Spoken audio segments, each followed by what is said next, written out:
We are California dreaming for round 12 of 25 on the NORC Season 13 calendar.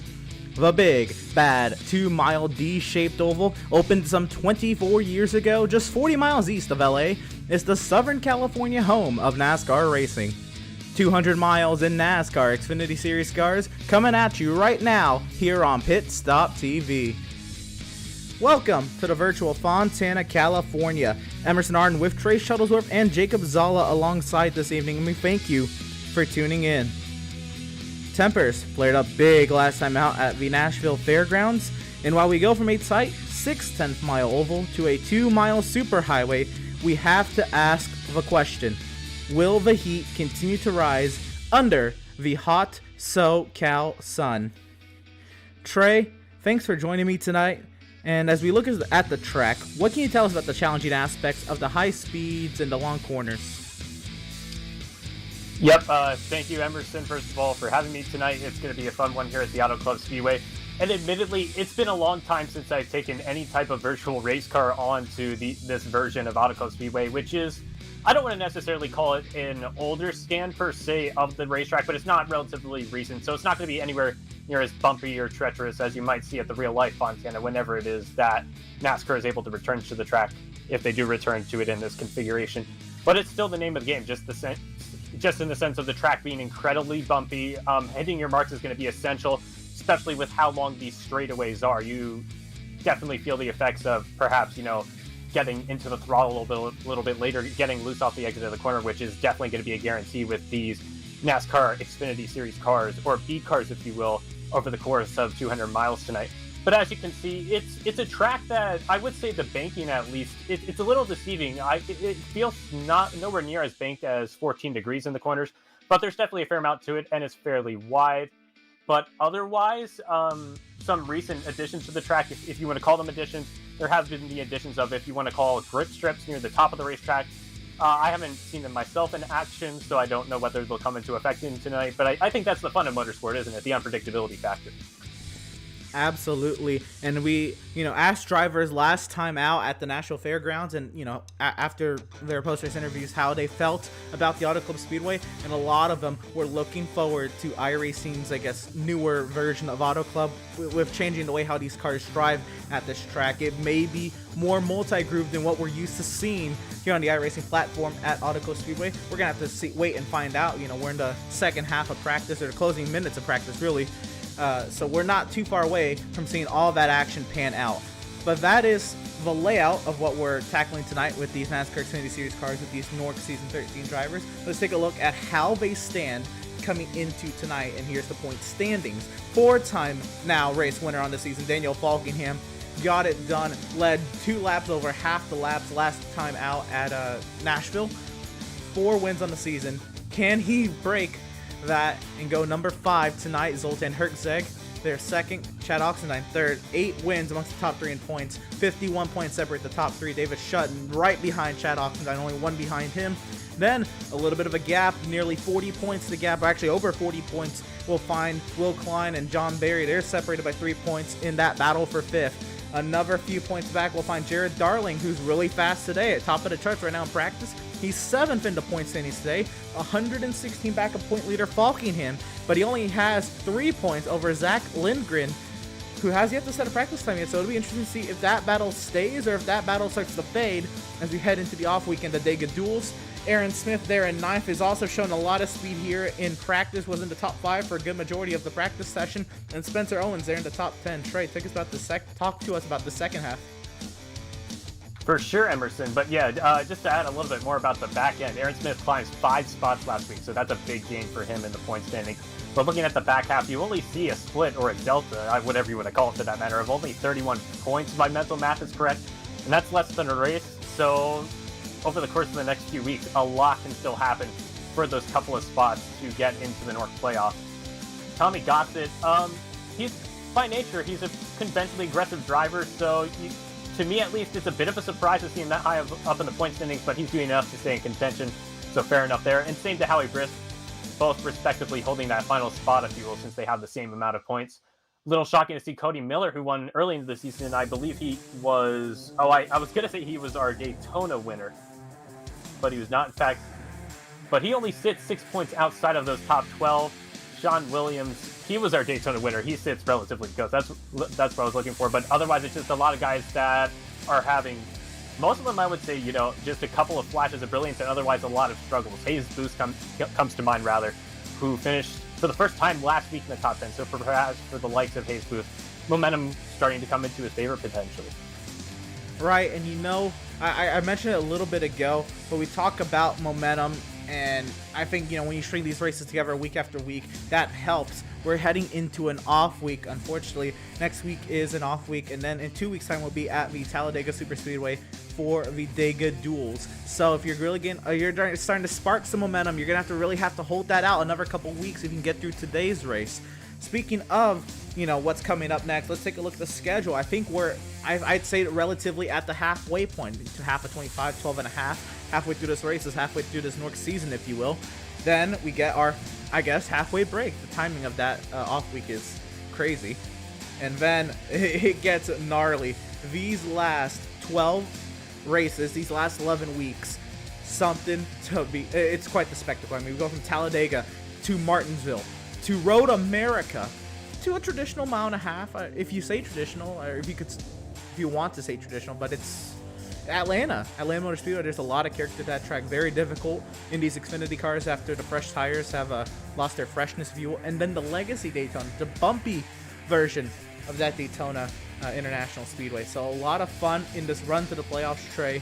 But we look at this playoff schedule, and man, that's something else.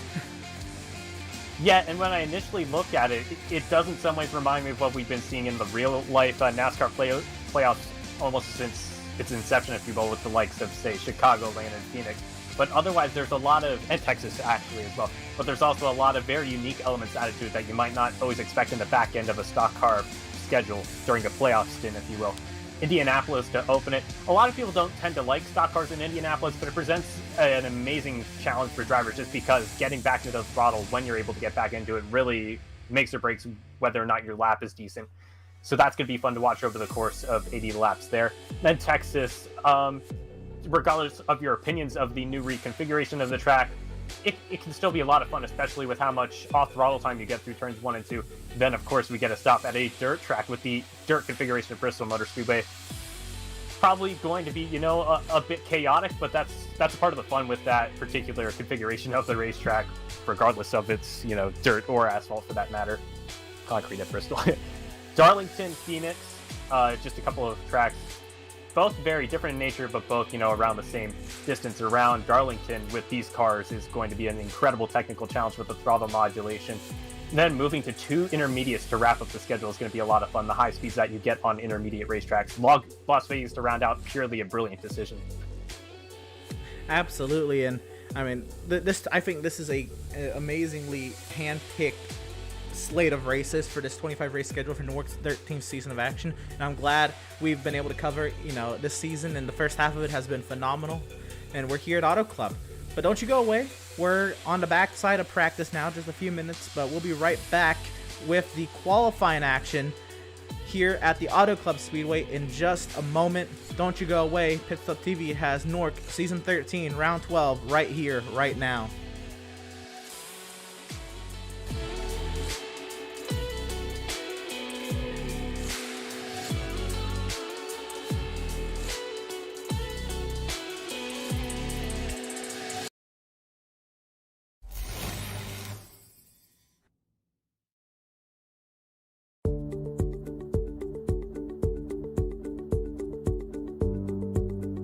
Sound art is a product that is a speaker and it's art. We combine it together and we call it sound art. What makes it so unique that any picture can be your speaker? Sound art gives you the high quality sound without the ugly speaker. This isn't a picture with a speaker, the picture is the speaker.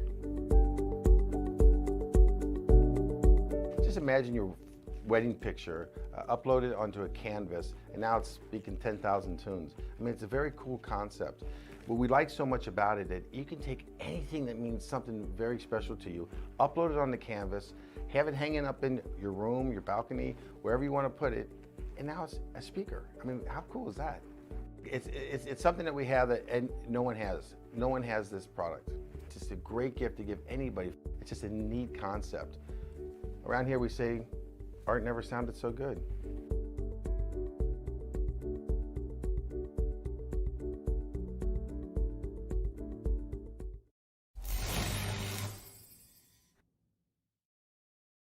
After months of quarantine, we're all interested in how we can become our best self. The team at Permanent Makeup and Cryo is here to help you get the flawless makeup look every day without the extra effort or time.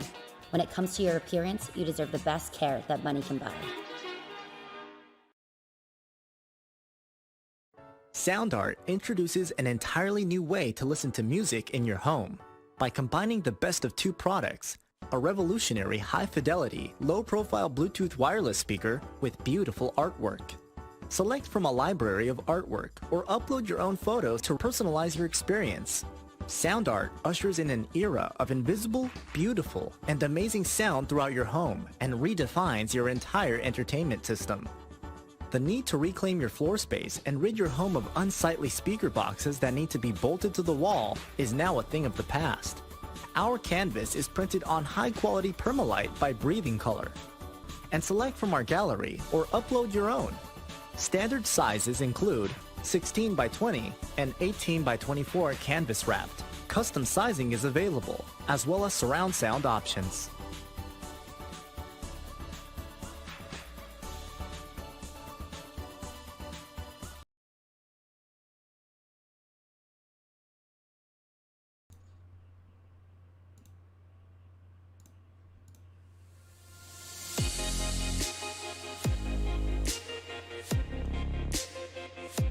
Welcome, race fans, back to the virtual Auto Club Speedway here in SoCal.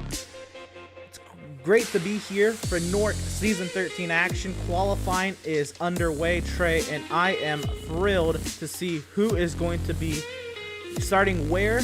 The pole sitter may not always be, or the pole might not be the best spot tonight, Trey. Why is that? It's a great point that you bring that up, and I kind of have to preface it by saying Andrew Cardinale, who couldn't be with us tonight, did an excellent job of preparing us with a lot of information for tonight, such as the fact that a pole winner has never won at the Auto Club Speedway here in the NORC iRacing Series. Doesn't matter the car, just the combination of NORC and Auto Club just hasn't boded well for the pole sitter. And in fact, in the last 6 races here, the winner has come from outside of the top 10 in terms of starting position.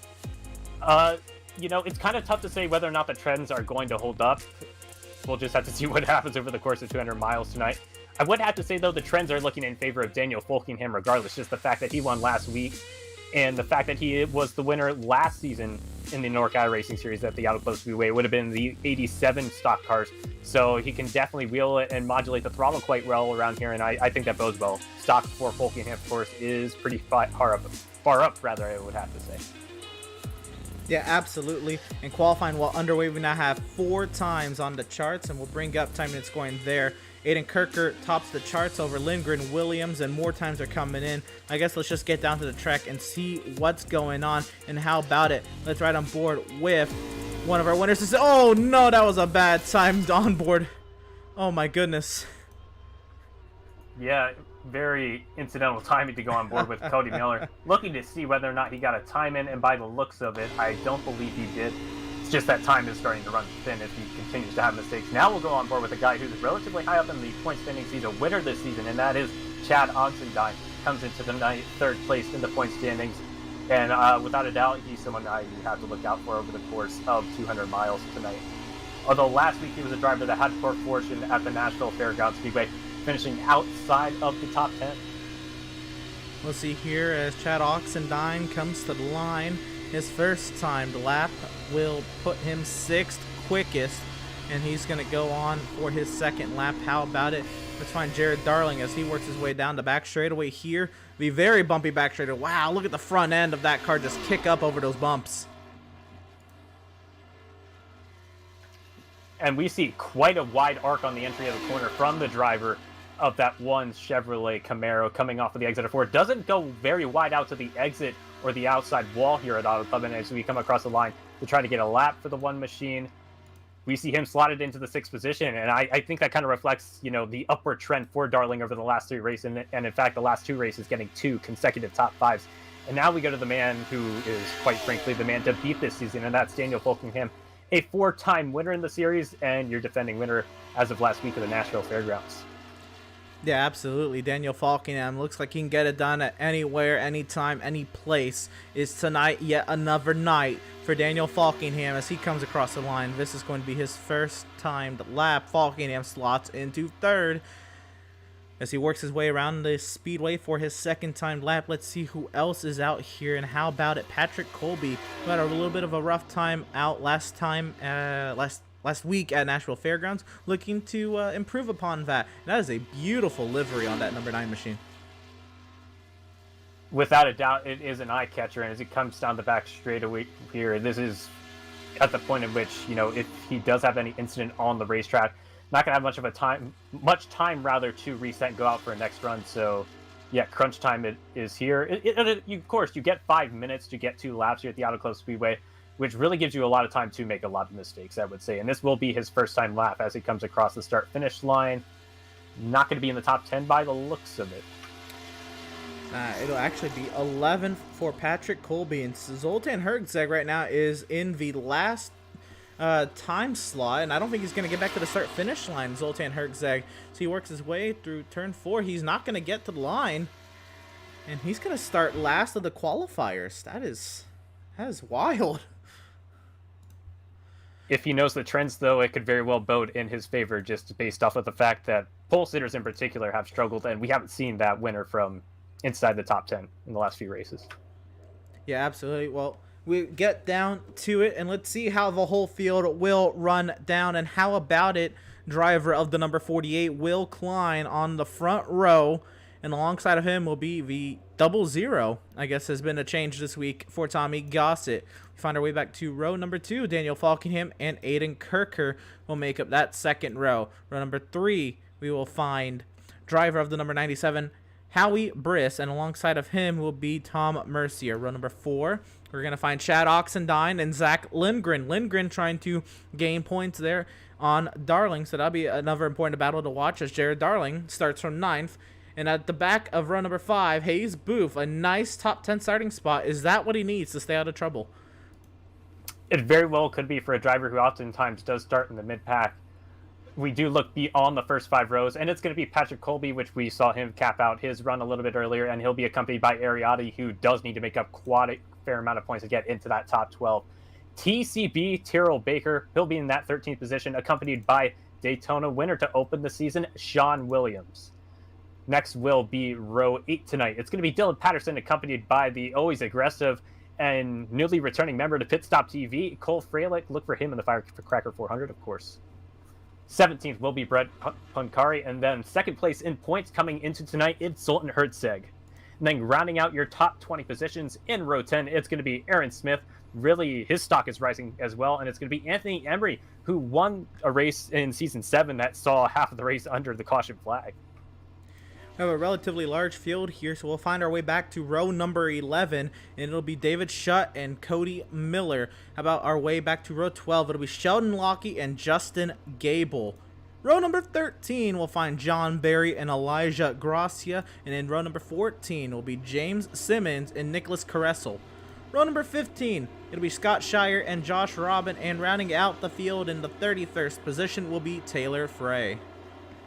So, the field of 15 and a half rows deep of NASCAR Xfinity Series cars work their way onto the banks here at the Auto Club Speedway in a little bit of a weird formation. There's Tommy Gossett getting up there, and look at that 00. Mane and tail, I believe Starcom inspired 00, so that'll be something to watch. I like the livery. It's a bright car. I think it's perfect here for SoCal and the vibe we get here. Now, everybody working their way down the back straightaway. Let's take a look at the weather coming into today's race. Look at that track temp, 113 degrees. The track temp, air temp only 65 degrees Fahrenheit. That's something to watch. We'll see if that track temp drops from there. Winds 7 miles per hour out of the southwest. And as we work our way through turns 3 and 4, we have to bring in the man himself. And we will see here. We can bring in the hype man himself to hype us all up for this Auto Club Speedway start here in Newark. TCB, take it away. All right, boys, here I hear it. SoCal! Hopefully don't tear this track now. Can I get a good old SoCal? Yeah!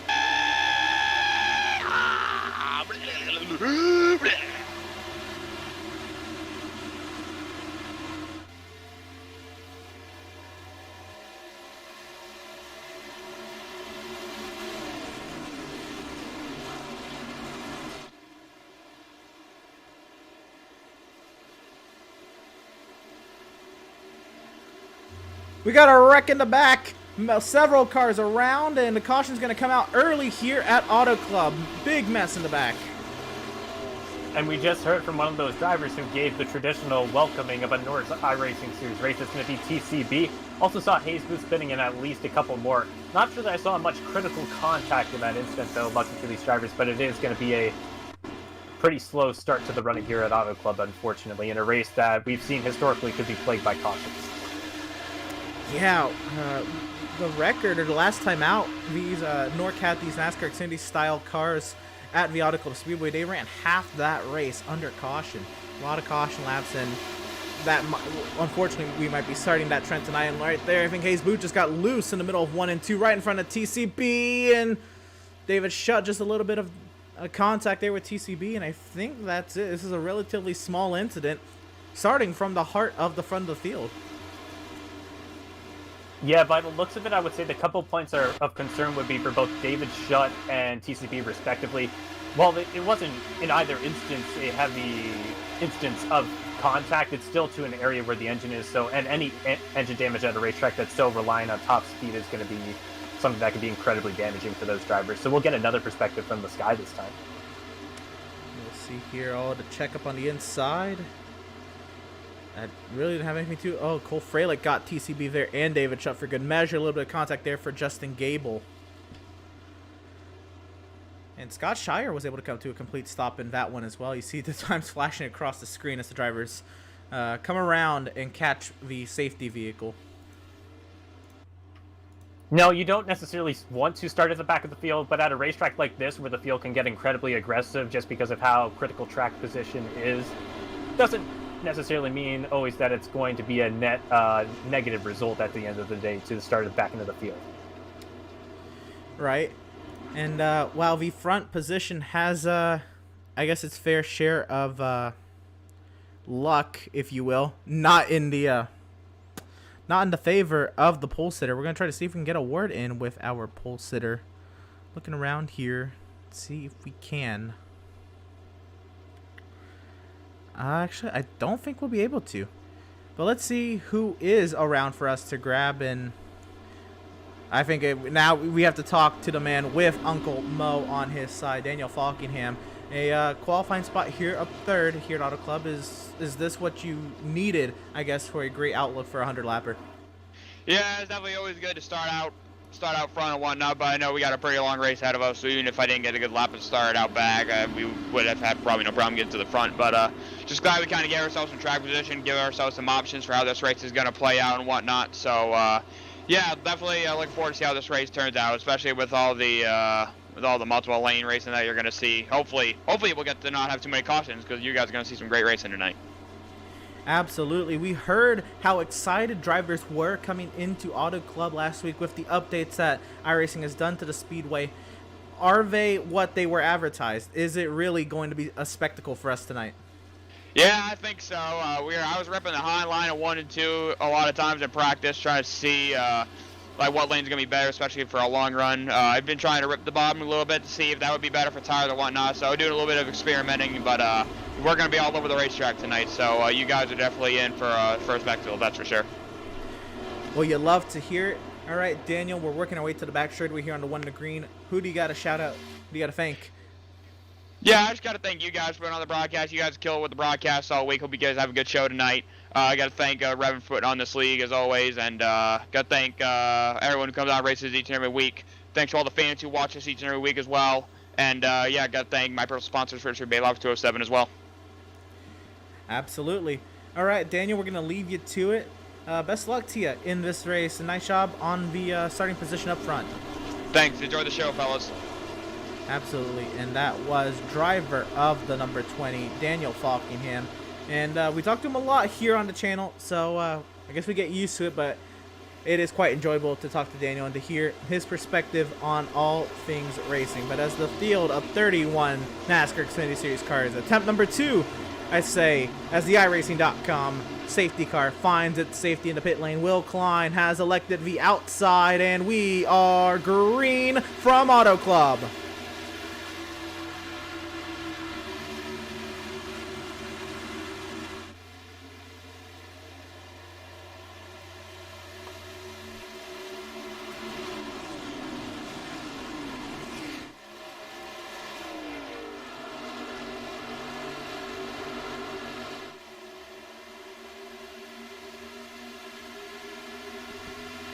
A much cleaner start for the field. They're working their way relatively single files. You work away into turn 3, and here comes Falkingham to the inside of Tommy Gossett for third. And as we come to forward, it'll be the first completed green flag lap here at the Auto Club Speedway today. It will be the completion of lap 5, but I think we're going to get a healthy running here. Still side by side for that third position as we come across the start-finish line. And unfortunately for Falkingham, there is a lot of help in forms of a slipstream for Tommy Gossett, and it's going to keep them dead even going into the entry of turn 1. Still seeing multiple lanes being utilized effectively. Unfortunately, Gossett will have to concede, but he's going to get a run off of the exit of the corner, looking for that crossover. Yeah, Falkingham cleared for the time being. Here comes Gossett back to the inside. We know how aggressive Tommy Gossett will be when it comes to a front-running spot as well. He's got Chad Oxendine and Jared Darling in company in the row behind, and don't look too soon. We also have Tom Mercier and Howie Briss, who could use a great run. How about up here way inside the top 10 early at Auto Club? Can they maintain that down the front straightaway? Jared Darling nudging Daniel Falkingham out ahead, but will it be enough? And Anthony Emery goes fastest that time round.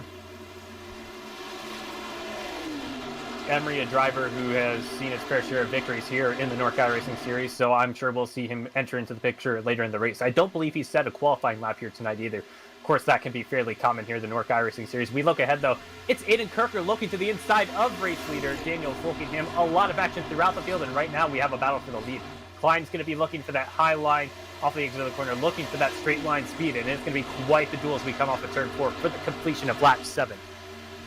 We saw Aiden Kirker show some speed last time out at the Nashville Fairgrounds. He'll lose that lap to Will Klein yet again, but into turn number 1 on lap number 8, does Aiden Kirker have the early pace here in SoCal. Will Klein holding his own line way up high. Daniel Falkingham trying to work his way clear into third. Darling and Briss round out the top 5 down the back. Now Klein to block Aiden Kirker, who goes even lower down the back straight away, and once again into turn 3, Will Klein holding his own.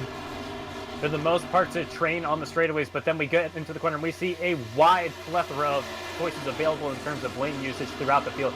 So yeah, as you said, Emerson, it is going to be single file for that lead for the time being, but still a lot of contenders in the fray. Will Klein back to the point, and yeah, it's just going to be interesting to see how these lanes evolve over the course of a run. Don't look too soon. Here comes Daniel Falkingham, and Jared Darling showed a lot of speed in practice as well. Now, are we potentially going 3 wide here off the corner? For now, it's double wide. Actually, they get singled out. Once again, Will Klein doing a phenomenal job, but is he using up his tires too much? Going down low to the Fed. Here comes Falkingham to the inside for second, and maybe to the race lead. Diving onto that white line, not quite as low as you might necessarily see in real life with these NASCAR stock cars. And now as we get out before, it's going to be a 3-wide duel for the lead coming to the start-finish line. Only a tenth of the way through the running. Still a lot of grip in these tires, and these top 5 are putting on quite the show right now. Still the top 10 within 1 second of who the current race leader is, and that is Will Klein for the time being. But now Falkingham goes to the inside for that race lead. My goodness, what a move from Daniel Falkingham. Was that a 2-for-1 special or what? In half a lap, he got the lead at the start-finish line. Will Klein took it back shortly after. Time and scoring put Falkingham out in front. Now Will Klein holds his own line up high, and Jared Darling tries to send it up the middle for 3 wide. Is he, I think, more preoccupied on the battle he's currently in, trying to get around Aiden Kirker, and now 2 wide for a second. Darling trying to search for second and maybe the race lead. And for having been stuck on that low line coming off of the exit of the corner, Darling has a lot of straightaway speed coming into the entry of the corner. Klein's going to have to concede for the time being behind that of Jared Darling. still side by side for that lead position between that of him and the championship leader Folkingham, who's really only a lane or two off of that outside wall. He's right against it as he comes off the exit of the corner. Still a lot of cars in that fight. Down the back straightaway, Falkingham will clear back out in front of Darling. Howie Briss into fourth. Will Klein trying to send it back down to the inside as Falkingham paints the white line through 3 and 4. Gossett and Kirker go at it. 4v 5th position. Oxendine, Audi, Emery, and Simmons. Simmons started deep in the field, working his way into the top 10 and at number 57. An impressive run from a driver that we commonly don't see here in the NORC iRacing Series. The fact that he's climbed 17 positions in maybe 7 laps of green flag running. I think this driver, even if he's burning his tires away, he's earning a massive allotment of track position here early into the running at Fontana. And of course, there's a long way to go until we get those green flag pit stops. Yet again, side by side for the lead, and it remains the same story for the time being. Darling and Folkingham. Jared Darling had the lead and the advantage down the back straightaway, but Falkingham trying to reclaim the race lead. Can he complete the overtake? Darling with the advantage, or the preferred line out of 4 to momentum to Jared Darling. He leads at the start-finish line, and how about Jared Darling, a race leader? And we are going to get a bit of a role reversal, rather, from what we've seen a bit earlier, where Folkingham was riding the high line in the middle stages of this run so far. No, now he's going to be stuck in the bottom lane, and we see him a little bit of a kick of oversteer off of the exit of the corner, and now he's going to be struggling to maintain the momentum that Darling has from the high line. You see him continuing to fade back to the point that Howie Briss is going to be alongside that of the 20 Camaro rather. That's going to be a big dive from the 20 in the middle of 3 and 4. Through 3 and 4 once again. Now Darling has the advantage and the momentum off the corner, and Jared Darling is single-handedly clear to the race lead, but Howie Briss is on his way. He wants his fair shot at the top spot as we work our way back into turn number 1 on lap 14. Now we're clicking off laps, and now let's take a look at just how many lead changes we've had so far. Only 2, I guess, official lead changes from Klein to Falkingham and Falkingham to Darling, but man, oh man, we've had some great battling. I look all the way back to the top 10 at the interval, and it remains the same as we saw at the start of the run. It's still 1 second separated between all of those guys. And then you look back within the top 20, it's only about 4 seconds. It's almost what you might see at a super speedway, just in a little bit of a different degree, if you will, just in terms of the lane choices that are available to you, and the fact that we have a lot of off-throttle time here at Auto Club Speedway. We're going to go on board with a driver who has been consistent throughout the running. He's a race winner this season, and that's Chad Oxendine. He's going to be stuck on the top side for the time being, but he's starting to make his presence known.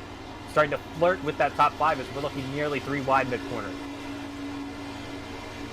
It's tonight the time that Chad Oxendine can get his 3rd win on the season. Howie Briss is now really bringing on the heat for the race lead, and he's actually followed his way single file into the 2nd position behind Jared Darling. Here comes Falkingham once again. Kirker riding up high, trying to get 4th from Will Klein. Tommy Gossett, Chad Oxendine stay in the mix. Emery, Simmons, looks like they have found, I guess, where they have to ride for a little bit because just how aggressive it is up here, or will they fight their way into the fray? We'll have to see. But we're getting to the point now, we're about 10, 11, 12 laps on green flag tires here. On tires, 12 green flag laps on tires here. Nearly 3 wide for the race lead actually as we come off of turn number 2. I'll finish that thought in a moment. Howie Briss to the inside. I think he's going to lose momentum though down the back straightaway.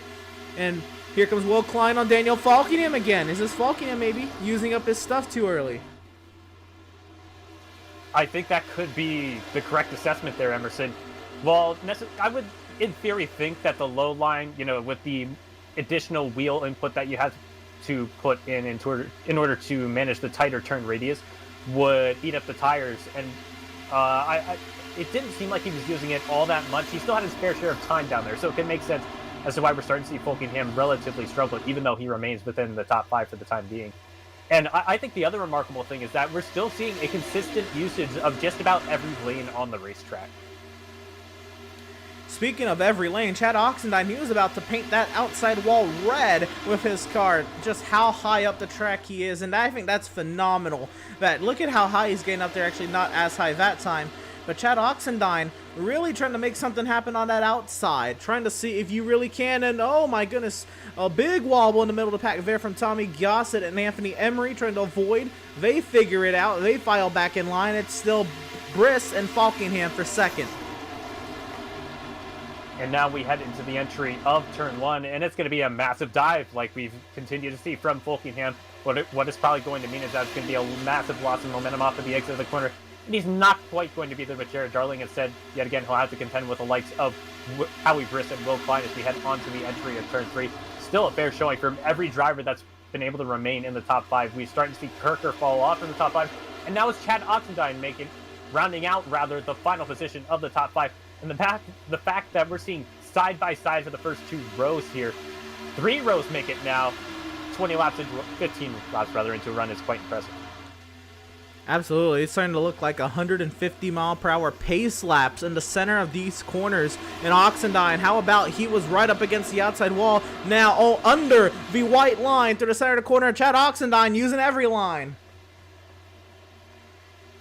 We head down the back straightaway, and it remains Jared Darling at the front of the field, but the fact that we're seeing this competitive fight, it just continues to astound me that all these drivers are being as respectable as they are with the amount of lanes that are available to them. Coming off of the exit of the corner, it looks like Folkingham's going to have quite the run. It just might mean that he might not have anywhere to go with it because Darling's going to be right along that wall on the outside of the start-finish line straightaway, heading into the entry of turn 1. Is that a little bit of damage we see on the back end? Yeah, Ariati here in that number 23 kind of heading the second group, or I guess not embedded in the first group is better wording, because this, my goodness, this lead group, Will Klein, can he get anything on Jared Darling? Darling is defending quite well on that outside lane. But I should say Ariati is now kind of broken away from James Simmons. Simmons is kind of stalled out in the 9th position. I don't think that's really indicative of how how fast he is. I think that's just how competitive, and I guess this wall, there's not really anywhere to go if everybody's in every lane. Yeah, I think that's a fair point, Emerson. When you see these tight packs, you might think, oh, the positions, if you will, are just right for the taking. But it can be hard to be able to effectively maneuver, especially when these tires start to wear into a run. And it seems like the pace of these drivers has been relatively consistent, considering the fact that the field is still as tight as it is. Just to provide a little bit of an update, it does look like we have one driver who is already DNF from the field, and it's going to be Justin Gable, running out the field in the 31st position. Side by side for the race lead, Will Klein to the inside of Falkenham. They both dotted up Jared Darling early here. And here comes Emery and Oxendine in behind, and Will Klein is clear to the race lead at the completion of lap 21. It should be him at the line. Falkenham dives down low. Falkenham now with the inside line into turn number 1, and also David Shutt, I believe, has just left the session as well. So there's 29 cars now remaining to add onto your point tray. Back up front though, Falkenham, can he clear Klein off of 2? Not clear, but still side by side. An incredible fight between these two. We have the pole sitter of the race and someone who's been incredibly impressive this season, and the championship leader. So we're getting to tell incredible stories. And behind them is a driver who's charging late, higher and higher into the point standings, currently sitting in that playoff picture, and that's Jared Darling. And then behind him, it is Chad Oxendine. So just the fact that we're able to tell a diverse array of stories early into the running here at Auto Club is just absolutely fantastic. And just to talk a little bit more about David Shutt, he leaves tonight as a driver who prior actually led the most laps in a race and won the race. He's one of only 3 drivers to do so here at Auto Club. The other 2, they're pro drivers on the iRacing.com service. It's Femiola and Bobby Zielinski. 3 wide for the race lead. Oxendine wants his fair shot. And here we go. We're right on board of Howie Briss here in 5th, and we get to see all of this unfold. Oxendine working over Darling, trying to get to the inside of Falkenham. Klein and Falkenham take the white line in 3 and 4. And coming off of 4, we're still seeing that side-by-side battle for that position ahead. Oxendine trying as hard as he can to round out the podium for the time being, but Darling has shown perseverance despite how aggressive he's had to be with those Goodyear Eagles early into the running. And I think it's incredible, Emerson, that we're almost already a quarter of the way into this race, which I thought was going to potentially drag on a little bit, just looking historically at the fact that cautions can be common here at Auto Club. Now you have to think, how long can these guys go on fuel? We're starting to get halfway, I think, through a fuel run potentially, or maybe just past. And you start to think of fuel runs maybe being about 40, 42, 45 laps here. With the caution early, is there a potential to one-stop it to the end? Maybe? I don't know. How about Anthony Emery into the top 5? And Emery's a driver who's won here a couple of times, I believe, looking at our slot of information. available to us. Yeah, he's a two-time winner here at the Auto Club Speedway in the NORC Racing Series, and he's done it in NASCAR Xfinity Series car. So I think the fact that he has multiple lanes available to him, whereas that wasn't necessarily as effective in previous runnings here at the Auto Club Speedway, is probably helping him in his charge through the field in that car, which I'm assuming is inspired by the Mercedes-AMG F1 team. I believe that, coupled with the number 44, maybe potentially a Lewis Hamilton shout here in that number 44 car as he works his way into the top 5. Does he have anything for the 4 ahead? We'll have to wait and see. Quarter way here at the Auto Club Speedway, and Will Klein all the way to the apron to try to break some of the slipstream here on the front straight. A little bit of IndyCar-esque racing, if you will. IndyCar, you know, last running here in real life back in 2016.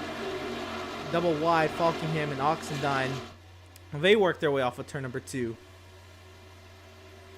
That's kind of actually, Emerson, the product that I think we're almost getting today. Sure, we're not, driving around at 220 miles an hour, but the fact that we're still having a tight pack this long into a green flag run, and it's starting to spread out just a little bit so that it's not, side by side for, 5-6 rows deeper or whatever it may be.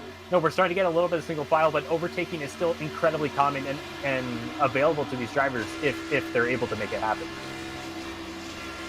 Well, here's Anthony Emery. He had a great run on Jared Darling, and he bowed out of setting it down to the inside of Darling. He's actually going to focus on the long term and focus on getting the run here on the exit. Look at him muscle his way to the inside of Darling, but Darling will get the momentum late. Down the back straightaway, everybody singles it out in the top 6. James Simmons has also worked his way to 7th, and he's working his way actually really to the inside of Zoltan Hertzeg here, which Hertzeg, remember, he also was outside the top 15. He was an 18th after qualifying. So a lot of these drivers moving forward and battle for the lead. Oxendine on Klein. And Klein, wow, that was close to try to come down to the apron to break the slipstream. And Oxendine in close proximity to that rear end on the apron. Hey, it's paved, and I think, despite the white line, it's, in the rules available to you. So why not take advantage of it if it's going to help you? And as he comes off of the exit of the corner, of course, the inside line, it's going to have its disadvantages off of the exit of the corner, and Oxendine is starting to see that play out rather as we come down the back straightaway. It's going to continue to be our pole sitter, Will Klein, but yet again, we're going to see that dive to the inside by Oxendine, and, we continue to see the likes of Falkingham and Darling look on. And now, as you mentioned a little bit earlier, into the top 5, it's Anthony Emery.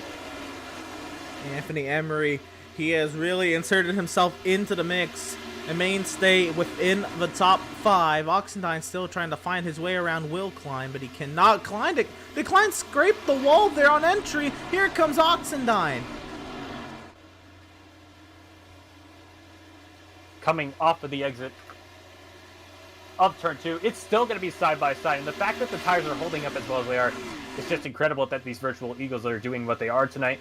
I have to question if Oxendine is going to not go for it. Well, I say that, but it also seems as if the driver has figured out the lower lines a little bit more effectively than, say, that of Will Klein, which could be why he's going to the inside. And in fact, he's going to come off of the exit at turn 4, side by side with race leader Will Klein coming to the start-finish line. If this were a drag race, it'd be by about half a car length in favor of Will Klein, already 30 laps in. Is this the positioning Oxendine needed? Look at him even taking a higher line to try to solidify his momentum. Now Oxendine clears up high. Klein trying to get the crossover. Falkingham wants his way into the mix. Emery cleared to 4th. It is Oxendine out front. Car going off. That's Aiden Kirker going around. And can he save it to the inside? He's thankful there's a lot of runoff area down there. Kirker will come to a stop on the inside of the track. I see a chink on the right side of the car. Whether that be a competitor or a wall, it's going to hinder his aerodynamic performance. And I don't know, just the fact that he was able to avoid a barrier. Just an incredible job by the driver who started near the front of the field, and unfortunately things are starting to go awry, which I feel like we unfortunately see be pretty common for Aiden Kirker. And it is something. Here we go with Aiden Kirker overhead, and I think he caught the wall. That's the whole reason he went around. It's all by himself. Man. And it won't be that 10 out of 10 save, but the fact that his car is still relatively clean even after that wall contact means he's still hypothetically in the running here, and he can still make up a massive allotment of positions here with the amount of cars that are on the racetrack. Absolutely. That incident there for Aiden Kirker will drop him to last car running, if you will. And back up front, Oxendine leads Will Klein. And last car running, that has Aiden Kirker down in the 28th position. We've lost Elijah Gracia as well to the running of this race. About 6 laps ago is when he decided to call it quits. And Aiden Kirker maybe missed his box. He was reversed for a little bit there. Back up front, Will Klein. Now Emery, can he go for second here on Chad Oxendine? We go into the entry of the corner. We've seen Emery just purely storm through the field here on this first run here at Auto Club Speedway. And I think it's only a matter of time before he gets to that eventual race lead. And he's doing it with the best of the series actively right now. Even if this driver hasn't been relatively active in the series, I think he's still showing a love and care for the series. And I think that's what NORC's all about. It's just a purely brilliant stock car series.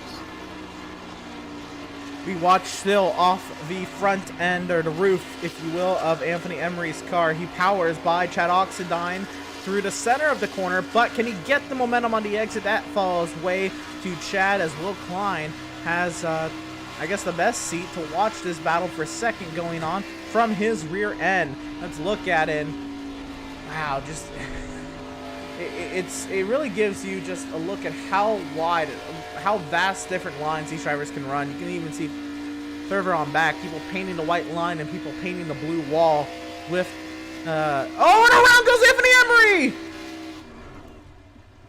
Sliding into the infield grass here on the D-shaped oval here at Auto Club, and that's going to be contact with the inside wall, and that's going to be a lot of aero damage, and it looks like it's going to be a tow for Emery. And I wouldn't be shocked if the driver, who's part-time, says, you know, I can't get the win, I might just pack it up. Wow, wow, wow. How quickly things change. And we'll see here Anthony Emery and what exactly happened. We were on board with Will Klein at the time off of turn number 4. Battle for second. Oxendine and Emery, they file their way in line. And Falkingham tried to get to the inside of Emery, and I don't know. I think we're going to need to take a second view of that. Yeah, without a doubt. I think onboards might provide a little, you know, or just a different perspective would provide a little bit more context. But I think regardless, the take could be just that, you know, it's fighting hard for real estate on a straightaway, and it could be quite awkward looking at your virtual mirror and your side view mirrors at Auto Club Speedway. And in fact, we'll go with the view from above, which should provide a pretty good context and perspective on this incident. We'll see here. Clears himself behind Chad Oxendine. We'll see here who makes the first move. I feel like they kind of moved at the same time. I think Falkingham made the bigger move to the inside of Emery, but they both moved, I believe, their wheels at a similar point. Driver A moving right and driver B moving left is not entirely uncommon, and sometimes it's just something that you have to accept, especially in oval racing. Absolutely. We continue on. We trudge along in this 200-miler, and it is Will Klein over Chad Oxendine. Zoltan Herzeg has inserted himself into the mix. The driver who started 18th, up 15 spots. He's been as low as 20, so I guess up 17 spots at one point in this race. Zoltan Herzeg, does he have something for the 2 leaders? You know, without a doubt, there's still a lot of time to play out before we even get to the end of this run before pit stops begin. And I think he's showing consistency. In fact, looking last time by, he's about 100th quicker than race leader Will Klein and an entire 10th quicker than that of Chad Oxendine. So there's definitely a lot of life left in those Goodyear Eagles for Zoltan Herzeg. I believe pit stops are underway. Josh Robin on the pit lane along with Dylan Patterson. So I believe it is that time. Anthony Emery still on the pit lane from his incident. And drivers a lap down. I believe who've also made their way into pit lane. Tommy Gossett, Tom Mercier, Sheldon Lockey, Aaron Smith, Terrell Baker, Patrick Colby, and Cole Freilich. Now we await other drivers coming down the pit lane. Not that time around. But we still are waiting and seeing what's going to play out here. And how about John Barry inserting himself into the top 10? Yeah, I believe this is a first on the day for him, and he's doing a pretty efficient job of running almost into the top 5. In fact, you look ahead and you will know that's Tyrell Baker, who I would assume would have pitted by this point, but no, Jared Darling stands about 1.5 seconds ahead, so probably the progress is about halted for Barry, and he has some hungry drivers behind him. I believe so too. And you know what? Those drivers who have pitted, they're splitting this race. They are making it an official 2-stop. They're pitting at, you know, just after 1/3 of the way into this race. And oh my goodness, the battle up here between Falkingham Smith, who's pitted, and Zach Lindgren, who's trying to make up points on Jared Darling. He is one spot ahead of Jared Darling right now, but they're making this an official 2-stop. Those drivers who have pitted already, they are calling it 2-stop here at, you know, just past the 1/3 mark. Well, we're actually now 6 laps past the 1/3 mark. They might have pitted with 6 laps ago potentially. Patrick Colby to the inside on fresh tires as well. So they're calling it a 2-stop. If you're making this a 2-stop, you probably should have came in already, because you're just losing time to these drivers who are making themselves officially 2-stoppers. But if you're stretching it for a 1-stop, well, you might be onto something here. We've had about 11 laps to go. Howie Briss comes off the pit lane there. I should make sure that was Howie Briss, and it was indeed Howie Briss. You also have... That was it. That was the only driver coming off the pit lane here. The drivers working their way to their center corner. I thought he was a little slow, but Cody Miller in the 12th position. He's just trudging along. Maybe the difficulty of these tires getting to him. And he's kind of in his own world as well, so not really any need to push at the moment for Cody Miller. But we are in a very extensive run of green flag pit stops, and Zoltan Hertzeg now gets a lapped vehicle on fresh tires out of him. Yeah, and this is where you can see quite the difference between the fresher Goodyear Eagles, especially at a racetrack that can, you know, sometimes be quite the tire reader, whether it be real life or virtual in the form of Auto Club Speedway.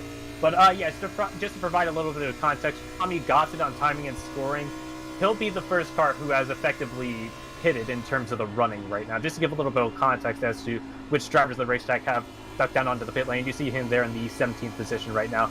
Now we're right on board with Zoltan Hertzeg, and you know, he might not have gotten to the lead on this run, but he did quite a job to get within a second of race leader Chad Oxendine, who's starting to affect him. Oh no, my mistake there. He's still neck and neck there with Will Klein.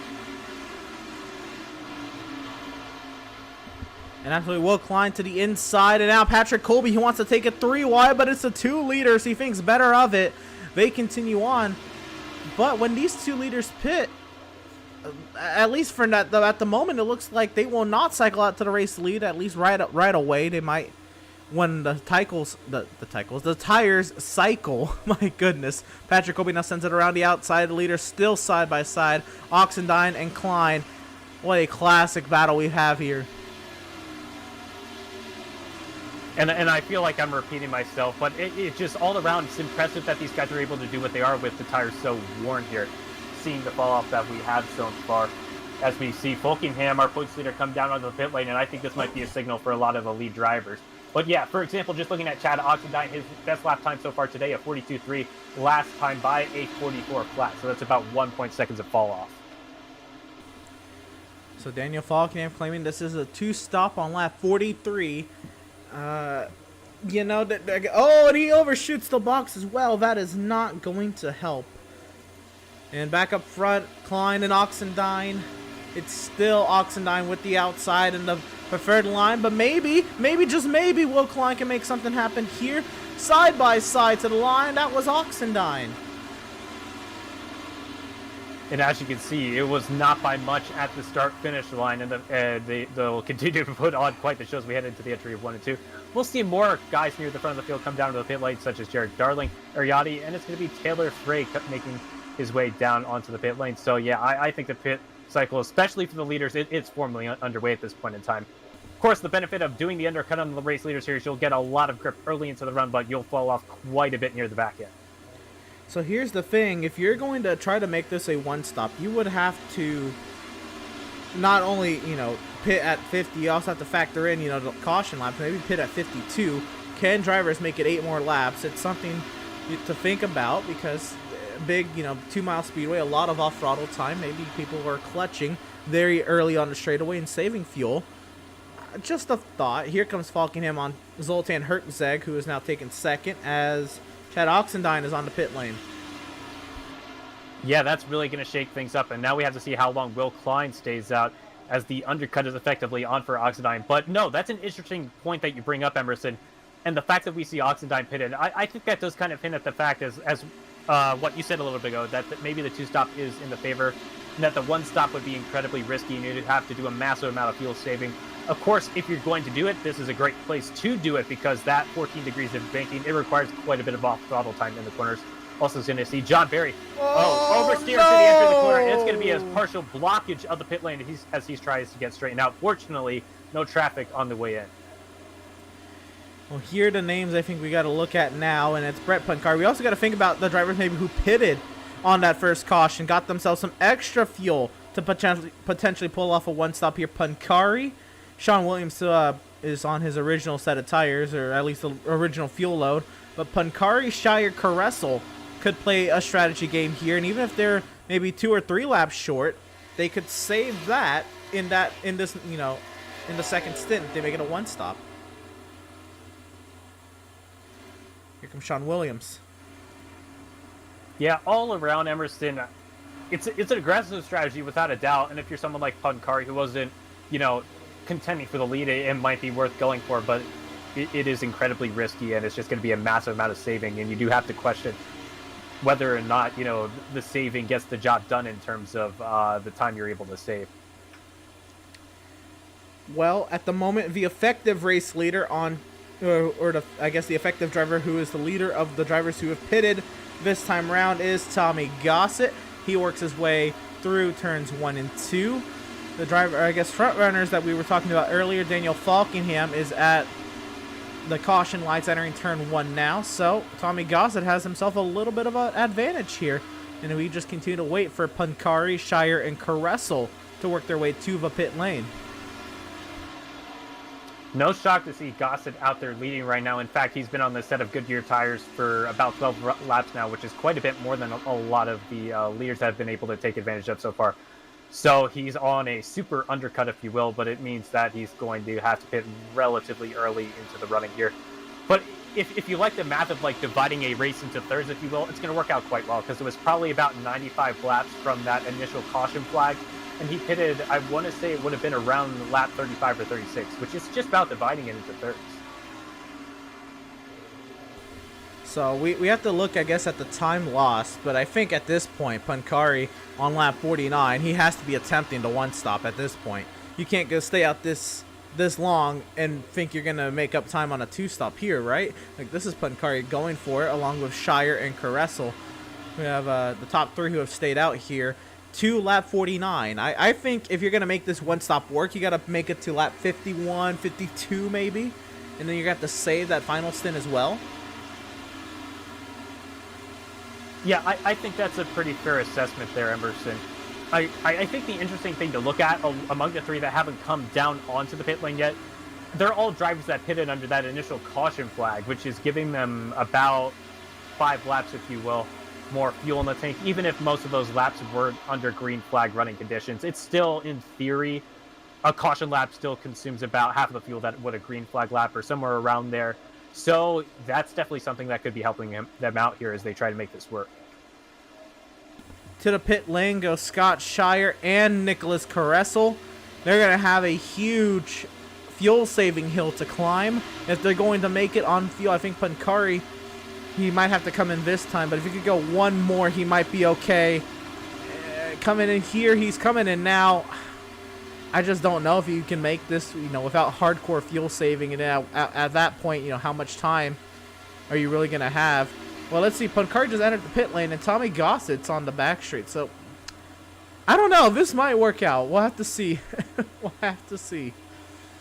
I could try to put a positive spin on it. And for these drivers, they're going to get a little bit of a period where everyone else will have pitted and will probably be behind them. And if they get a conveniently timed caution, it'll come at a point where they'll be at the front of the field, and basically everyone's going to have to come down to the pit lane. You're just going to be at a point where you're essentially going to be forced to get those fresh Goodyear Eagles. But the question is, how long is that period if you can't make the fuel save work all the way to the end of the race? But nope, as you said, Emerson, there he is. It's Tommy Gossett, and he's leading by a fair 4 seconds here. So a brilliant job on the strategy, at least to this point, for the driver who started pretty close to the front of the field. Well, he pitted 16 laps ago, and I believe that puts him at lap 35 or lap 34. With that, you know, if you're splitting this race in thirds, he's coming in, you know, next time at about 67, 68. And then that would be a 33, 32 lap stint to the end.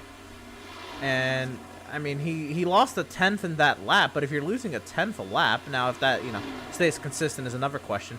If you're only losing a 10th a lap, he might still be leading. He might still be in the top 5 by the time he has to come down pit lane in 15 or so laps. I think the other positive you can take from this aggressive undercut is the fact that he's going to be close to not even losing his lap when he comes out of the pit lane. So that really mitigates a lot of the potential risk of pitting at a racetrack like Auto Club. Even though, you know, it's 2 miles, it takes a little bit north of 40 seconds to get around here, that's still something you have to be wary of, is the fact that going a lap down can be quite scary in the middle of a pit cycle. Another thing you have to know, and unfortunately had a beautiful demonstration, if you will, with John Barry's pit entry, is you got to make sure you hit that pit entry. And that's every green flag pit stop, I should say, but you add to that risk by taking this massive undercut and nearly going a lap down at such a far off pit lap to other drivers who are going to be way out in front, that if you even make a slight mistake on pit entry, you could end up a lap down. You have to, you know, worry about a caution coming out before you can get past the race leader again. It's definitely something. I want to say, with John Barry being well inside the top 10 before he pitted, he's down in the 20th position, only heading on the lead lap. Cody Miller, Taylor Frey, Brett Pancari, Nicholas Caressel, Hayes. Well, that's it for the lead lap. Scott Shire is a lap down, so I have to wonder just how far back was he of Brett Pancari, because Caressel is still scored on the lead lap, so maybe Scott Shire might have had a penalty? That very well could have happened. I looked at timing and scoring for the driver of the 4, and he did have a fairly extended pit stop. In fact, 55 seconds in the pit box for Scott Shire, and that could be the kind of thing that just virtually ends the day for the driver of the number 4. Back to that Starcom racing-inspired mane and tail machine, the Chevrolet Camaro of Tommy Gossett, and we are starting to see a little bit of a fall-off in that 00 car. The lead has gone down about, I would say, what, maybe a second since we started covering him? Yeah, it's been something. Let's see back here, with Oxendine working his way around Aaron Smith. Oxendine is one of the, you know, names we were talking about as a mainstay up front. They have gotten past, Oxendine and Klein have both gotten past Falkingham, who short pitted them within this massive short pit of Tommy Gossett. And they're trying to work their way forward. They're still 4 seconds back of Gossett and a second behind Howie Briss. Howie Briss is now 3.1 seconds behind Gossett with 12 laps or thereabouts before Gossett should consider pitting. I mean, Gossett might... Man, Gossett has really made a great bet to lay in here. With this execution, or rather with execution in the pit lane, I think the good news for Tommy Gossett is he's at least in running. He's in contention. I think we'll be talking about him running for the race win in the back end, and I think we're going to get to really see that unpredictability factor, because I see a number of names that can still go for the race win here. In fact, looking back to Zach Lindgren in that 10th position, it's only a 5-second interval between him and that of race leader Tommy Gossett. Side by side yet again, though, between Oxendine and Will Klein. These guys are just doing an incredible job for us at home. Absolutely. Since they've broken away from the rest of the drivers in that lead pack or so, they have been side by side, I believe. They might have been side by side on pit entry. Actually, no, because they pit on different laps. But Howie Briss now ahead. This is a battle for position with the two drivers we were mostly associating with the front. Will Klein with the better, I guess, lane choice around Howie Briss. Oxendine wanted to go higher and got stuck behind Howie Briss into corner entry. Will Klein clears into second, 2.2 seconds back of Gossett. Now it might be time to start sounding the alarms in the 54, well, the 00 camp. Oh yeah, that gap is coming down at quite a rapid rate. But I think regardless if Gossett's able to get a strong finish done today, it'll be a massive swing in momentum, because I think he's seen his fair share of struggles for a driver who can be at times incredibly aggressive here. So we'll see here. Will Klein now under 2 seconds back of right now race leader Tommy Gossett, 1.7, and continuing to gain. Falkenham trying to work his way past Zoltan Herczeg, or Herczeg actually working his way past Falkenham. Herczeg pitted way later than Daniel Falkenham, and this is, I think, an effective pass in the overall race. Herczeg on 3 lap fresher tires than Daniel Falkenham, and around he goes. Into the 5th position, Zoltan Herczeg goes. And I think this is exactly the kind of day I think we normally see out of Zoltan Herczeg. I want to say he's a driver that doesn't conventionally qualify, but eventually makes his way up into the running. And while he doesn't, have a massive allotment of this wins this season, I don't think, especially compared to the likes of Daniel Falkenham, he's still someone that contends for race wins week in, week out. And it shows just the fact that he's second in the point standings coming into tonight. Absolutely. And while here goes Tommy Gossett's lead, it was, I think, fun while it lasted. Will Klein has now even opened up his advantage over Oxendine, so he's got a little bit of time to fight if he wants to as well. But coming across the finish line here, 41 laps remaining here in SoCal. Tommy Gossett, now for now, he might be losing the lead. We have to see also when pit cycles cycle out in about, oh goodness, how many laps or so. We're going to also have to worry about Pancari and how his strategy fares, because Pancari is only 15 seconds back of this battle. But here comes Klein to the inside for a race lead on Tommy Gossett. And the Goodyear Eagles on that 00 have reached that cliff, and they're falling off it quite quickly. As we see, there isn't even a chance for Gossett to purely defend. It was overtake on the straightaway, and Klein's going to have quite the gap on his real, I would say, rival tonight, and that's Chad Oxendine. It's about half a second for the time being, as because of the completion of Black 60. Just to report on a couple of recent retirements here, we do see Annan Kirker and Anthony Embry disconnect from the server, as we saw a total of 9 lead changes. I think that's fairly impressive here at Fontana. And right there was the 10th lead change that actually updated at the line. I don't know if that was cut away too quickly, but with 40 laps to go, we're going to step aside real quick. We're going to hear from our partners here at Pit Stop TV, and we'll be right back with the strategies diverging here at the Auto Club Speedway.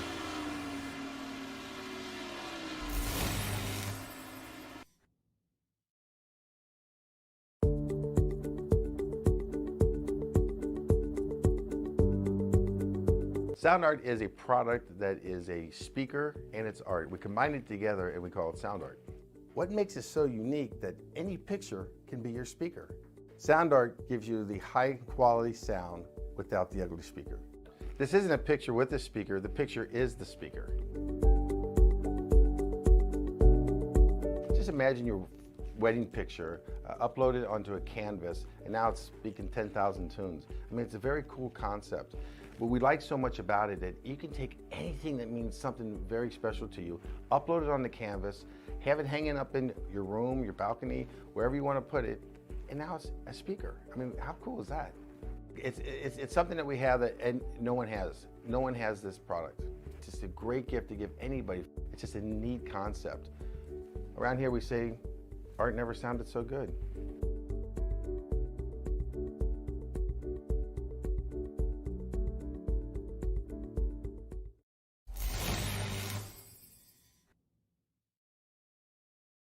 After months of quarantine, we're all interested in how we can become our best self. The team at Permanent Makeup and Cryo is here to help you get the flawless makeup look every day without the extra effort or time.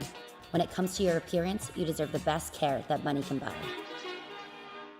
Sound Art introduces an entirely new way to listen to music in your home. By combining the best of 2 products, a revolutionary high-fidelity, low-profile Bluetooth wireless speaker with beautiful artwork. Select from a library of artwork or upload your own photos to personalize your experience.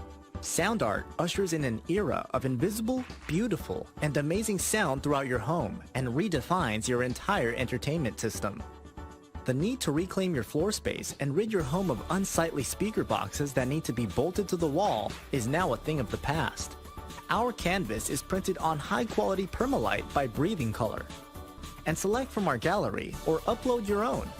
Standard sizes include 16 by 20 and 18 by 24 canvas wrapped. Custom sizing is available, as well as surround sound options.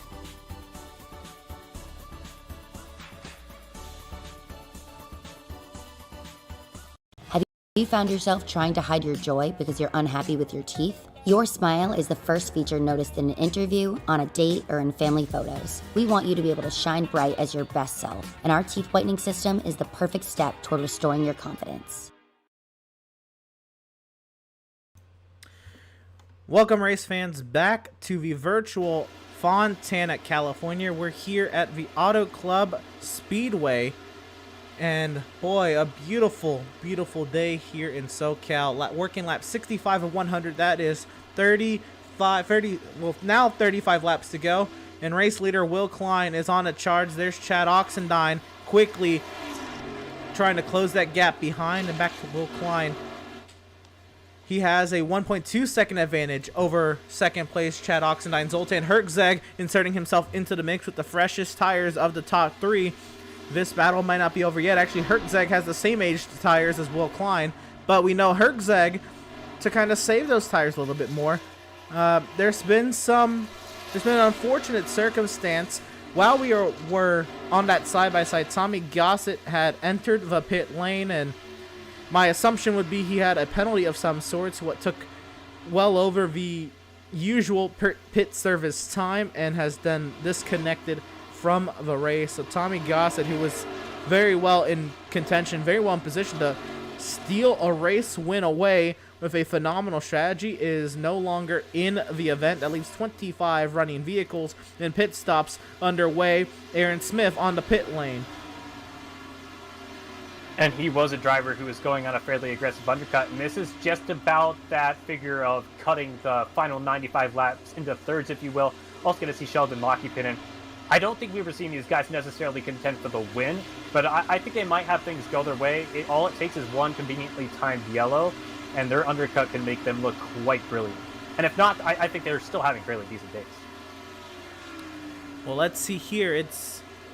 Theoretically, it's their strategy versus Brett Pancari trying to go really long here. I would assume Pancari, I mean, he's running 43s, 43-1s. I don't know, with severely fresher tires to Will Klein, and they're running 43-3s, he could potentially feel saving. I don't know. This is awkward for Pancari, or maybe he saw the amount of laps he had there, and if we stay green, it might be game over for the strategy. But if we get a time caution, like you mentioned earlier, this strategy might come to life. Here we go to battle for second. Herczeg and Oxendine into turn number 1. Red on red cars, and Herczeg is clear of Chad Oxendine with only 1 lap fresher tires. I think that's very important to note. And Herczeg, I believe we saw earlier him starting from the 21st position tonight. So I just think it effectively goes to show that he has incredible, it was 18th position tonight, but rather effective long run pace, especially to make it work over the course of only having 1 caution flag so far in the 69 laps of running so far here at the Fontana facility Auto Club Speedway. My bad there. But anyways, we're really getting to the back end of it, and the fact that we still have a full pit cycle to go through is incredibly exciting, and I think we might get the chance to see Herczeg effectively challenge for the lead here as well. Well, here we go. Daniel Falkingham on the pit lane. James Simmons is in as well, and Simmons is actually a couple laps down. Simmons might be done, and he might, he might have gotten a penalty, or I don't really know how Simmons fell a lap down. Nope, he had a penalty. He was in the pit lane for 40 seconds and is now just getting his other set of tires. So Simmons has fallen out of the contention for this race. Howie Briss, Daniel Falkingham on the pit lane. Shocking to see drivers go for 4 tires. The fall off hasn't seemed ridiculously bad, not as bad as we might see at other racetracks, a little bit less than 2 seconds for the most part. But I think the 4 Goodyear Eagles are definitely going to be something that's going to come in favor for these guys, as opposed to the benefits of a 2 tires pit stop. Yeah, I think Falkingham, he saw, he was in contention early and has since lost, I say, his touch with the race leaders, or at least the leaders on his relative strategies. I think it was time for him to just try something different, try to get himself in the lead of some sort of strategy. By the way, he's got 4 wins on the season and 35 points coming into today's race. He can experiment a little bit. He can afford that he can afford that luxury to experiment a little bit and maybe use this knowledge later at another potential fuel mileage race. Who knows? But Falkingham trying something different from what he was originally on He is the effective leader on that strategy because he is here just ahead of Aaron Smith. And that's going to be quite the show to watch. The other thing that's going to be interesting to note, I look at timing and scoring. Jared Darling, John Barry, and Josh Robin all effectively come to the pit lane right around now. Darling was about a lap ago, I believe. Oh no, he's still into the pit lane, but no, it is quite the wave of mid-packers here. And while they're not necessarily running for the lead for the time being, this could send a signal to the guys up front. Yeah, a lot of drivers on pit road. TCB and Caressel and Miller, so many more. Pit lane is busy. I think it's starting to become rush hour down on this pit lane. At least 6 cars in. Here comes Zach Lindgren, make that 7. TCB, I think, has since left the pit lane, and we are still cooking. There's Caressel coming out, Lindgren coming in as they work their way down the pit lane.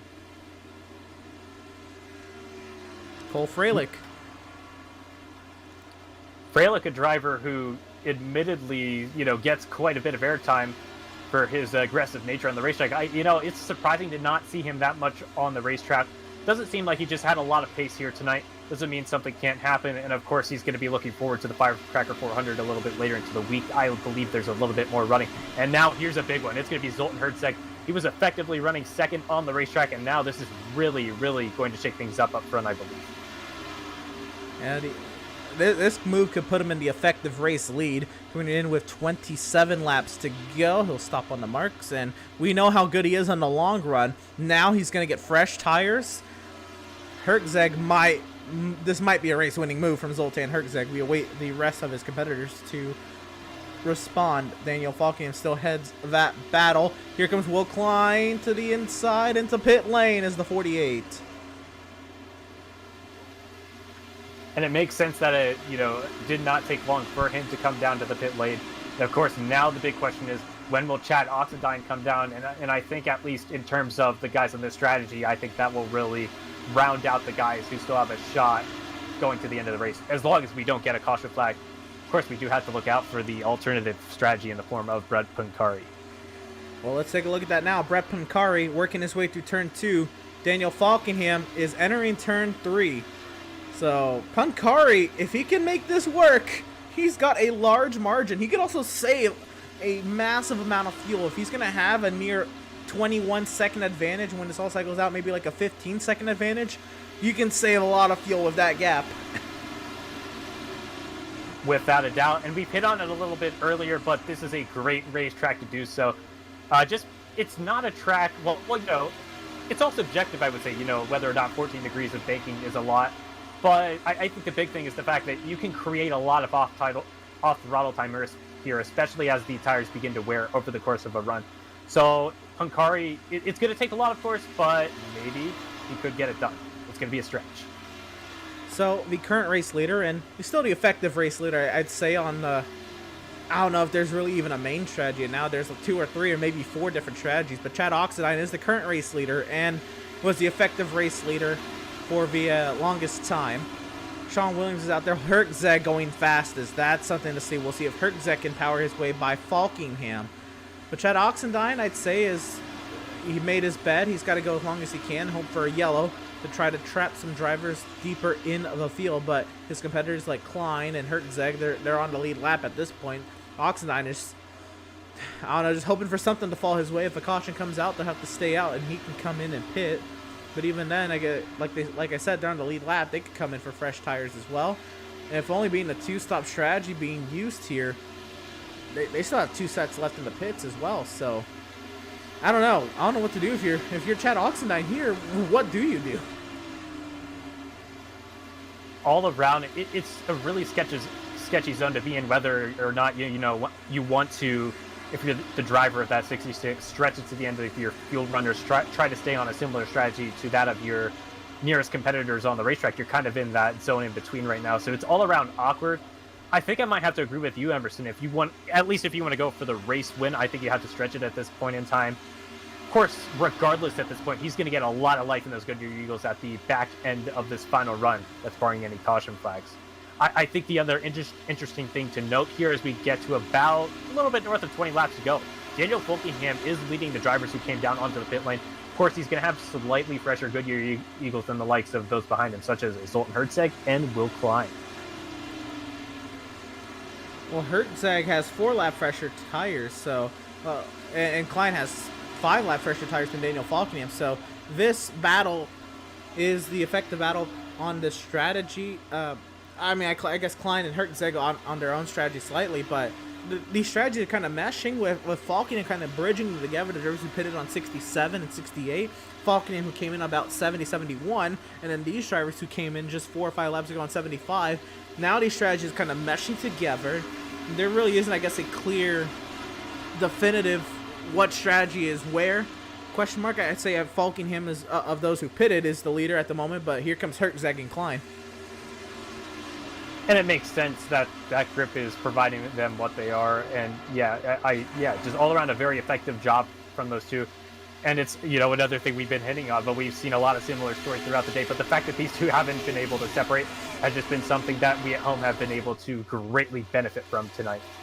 The question becomes now, it's going to be tough, of course, for Oxendine from this point, but what life will he have in these tires? Will he have anything to challenge these two? Side by side for the lead in this strategy. Zoltan Hertzeg trying to take the effective race lead away from Daniel Falkenham if Pancari cannot make it. I think is the if at the moment. And Hertzeg is a good 24 seconds back of Brett Pancari, who is on the front straightaway battling for the actual second position in the running order. Sean Williams, he's on a similar strategy to Brett Pancari, but on 4-lap older tires, and Williams is going to need some major help if he's going to make his strategy work out. Without a doubt, and we keep mentioning this one as well, but that caution would mean so much at this point in time. Man. I mean, even if this doesn't play out all the way to the end and we do get that caution, Pancari then gets the advantage of track position. This is huge, and at this point, most of the drivers who have pitted are probably going to come in and pit again since they have 2 sets lined in the pits. Pancari might make out good if a caution does come out, or if one doesn't. We'll have to see how it all plays out. Sean Williams still keep in touch with Brett Pancari. Again, these guys still 7 seconds behind actual race leader Chad Oxendine, who has put Dylan Patterson, I believe, an effective lap down. Let's see timing and scoring and what strategy he's on. I believe Patterson might be an effective lap down. No, he has pitted 15 laps ago, so we'll have to wait and see how it all plays out. Patterson actually might be catching Oxendine, or might even out here. It's really hard to tell, but Taylor Frey from the 4th position has pitted, leaving 3 drivers still yet to pit up front if they have to pit. I know Oxendine definitely has to, but Pancari and Williams could try something.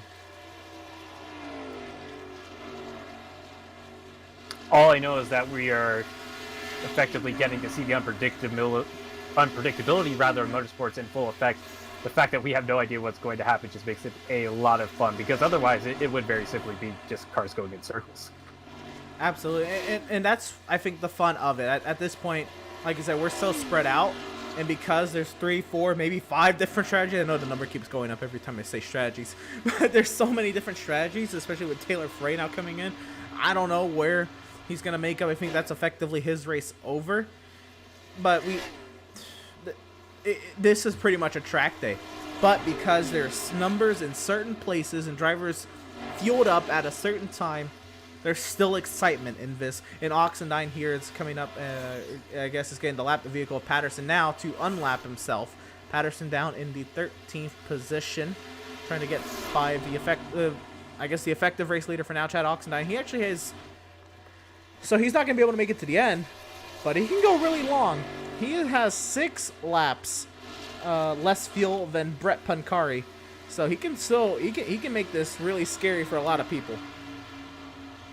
Yeah, that's a good point, Emerson, because what it really does do, it buys a lot of time. And while, I think the odds are slim of seeing that caution flag happen, especially with, as, the way you described it, brilliant, a track day at this point in time, in some senses, with how spread out things are, there's always still that slight chance, if you will, of seeing that caution flag here.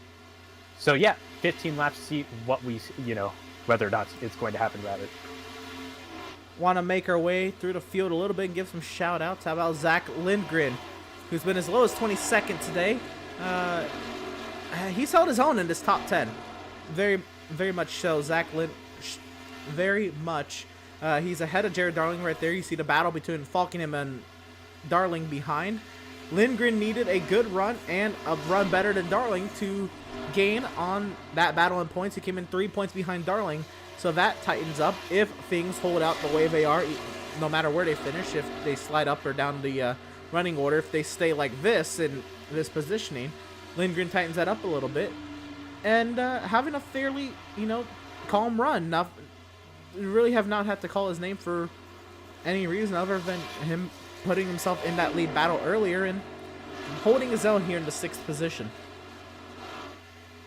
I like how you compare him to Jared Darling, because in a lot of ways their seasons do in some ways mirror each other. The fact that they both didn't get off to the hottest starts, I'm not sure if I said a different word there, but they're really starting to storm here in the middle stages of the season, and the fact that they're as close as they are in points just kind of reflects this fact.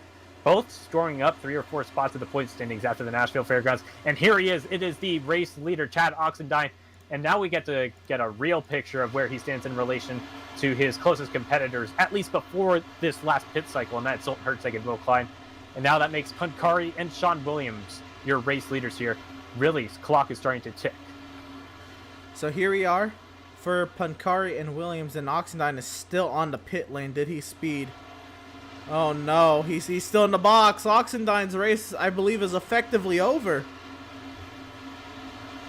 Oh boy.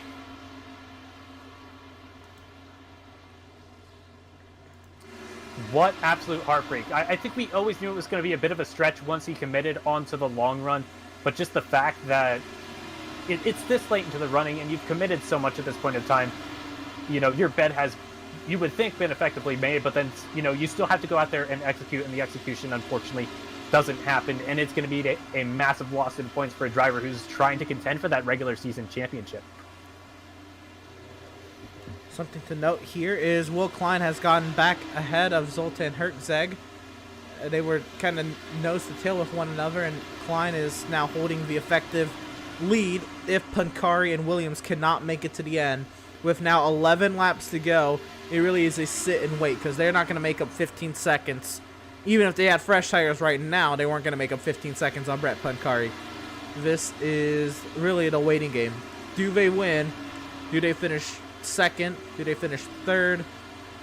I mean, their bet is made. They've played out their strategies. They have to just maintain what they've got and hope that things fall into their favor. Will Klein is 14.5 seconds back of Brett Pankari. Pankari, now he can run the slowest lap times he's ever imagined at the Auto Club Speedway to try to make this field last. And his fall off, at least for the time being, is not the worst that we've seen, really. It's about 1.5 seconds. We've seen near 2 seconds. But of course, he still has a few more laps until the maximum output, if you will, in terms of fuel available to him, which of course we don't know, and we get 10.5 laps to figure that out. I think the fun thing, regardless, is that we still get to see the fight between Will Klein and Zoltan Herzeg, who continue to be relatively tight. And how about that? Zach Lindgren now into the top 5 with the driver who, as we mentioned earlier, has been really similar to him this season. It's Jared Darling behind him, about 2 seconds. Nice run for Zach Lindgren to get into the mix, and Brett Pankari here, he's not making a huge effort to save fuel. I don't know if that means he's given up on his strategy or he is good, because he's not clutching it through the corners. He's not really extending his layoff time. He's just kind of running the track as you would on 30-something lap old tires, on 40 lap old tires now for Brett Pankari. So with 9 laps to go this time by the line, he has lap traffic ahead, which the slipstream, the draft, can help a little bit with fuel, but he's not making a huge effort to save fuel. I don't know what this means for the rest of the field. It's a little tough to say. For us, it's sit back and wait and see what happens at this point in time. I do find it incredible, Emerson, that it's taken us this long for things to get really strung out, almost 200 miles into the running here, to the point where cars aren't, up each, side by side, if you will, and very tight on the racetrack. And it's going to be Williams coming down to the pit lane, and this might indicate about the point in time in which Pancari will have to come out down onto the pit lane, because I want to say Williams pitted about 3 or 4 laps earlier than that of Brett Pancari. Right, which I still think, 3 or 4 laps, you can save that at Auto Club. Oh, yeah. And then with a 12-second advantage, you can save even more. So if Pancari cannot make it, I don't see why he doesn't at least attempt to save the fuel, unless it's too far gone. It could be too far gone too, but unless he's really good on fuel all of a sudden, or he's given up. I don't know what the deal is for Brett Pancari. We're gonna have to wait and see. But Pancari leading as he come around with 7 laps to go. He's behind the lap vehicle Patrick Colby. And maybe he doesn't know. Maybe he didn't know he was going to be 3 laps away. He was just going as long as he could and seeing where the fuel ran out. And I don't know. We're all kind of in the I don't know stage. Will Klein especially is in the I don't know stage. He's now opened up 9/10 of a second over Zoltan Hertzeg. Will Klein, remember where he started. He started from the pole. Trey, we haven't had a pole sitter in NORC win at the Auto Club Speedway. Is today the day that changes? And as you say that, with coincidental timing, he gets a little bit of the right rear quarter panel into the outside wall. But I think there's a pretty, I would say relatively good chance of that happening for Will Klein. I just find it incredible. We've had about 11 races here in which NORC has ran here at Auto Club, and none of the times we've seen a pole sitter do it. And the fact that in the last 6 instances, winners have come out of the side of the top 10, it does almost bode some, instance of bad luck here at this facility. But perhaps this is the day that it gets broken. We still get about 5.5 laps to determine that. Absolutely. Race leader is coming off of turn number 2, still working with Patrick Colby. 5.5 laps remaining in this race. As you say, Sean Williams on the fresh tires is powering by Cole Fralick. Does Sean Williams have what it takes to get a top 10? I don't know about that. Top 10 is the 10th position is entering turn 1 right now. And I guess if you have to factor in Brett Pancari pitting, Josh Robin is now entering turn 1 as Sean Williams is on the front straight. So Sean Williams might squeak out a top 10 today, even on the strategy, which would not be bad, because I don't believe we were mentioning Sean Williams in the top 10 at all prior to pit stops. So Sean Williams trying to find a net gain on the day, even though he had to pit very late in this race, and he might just do that.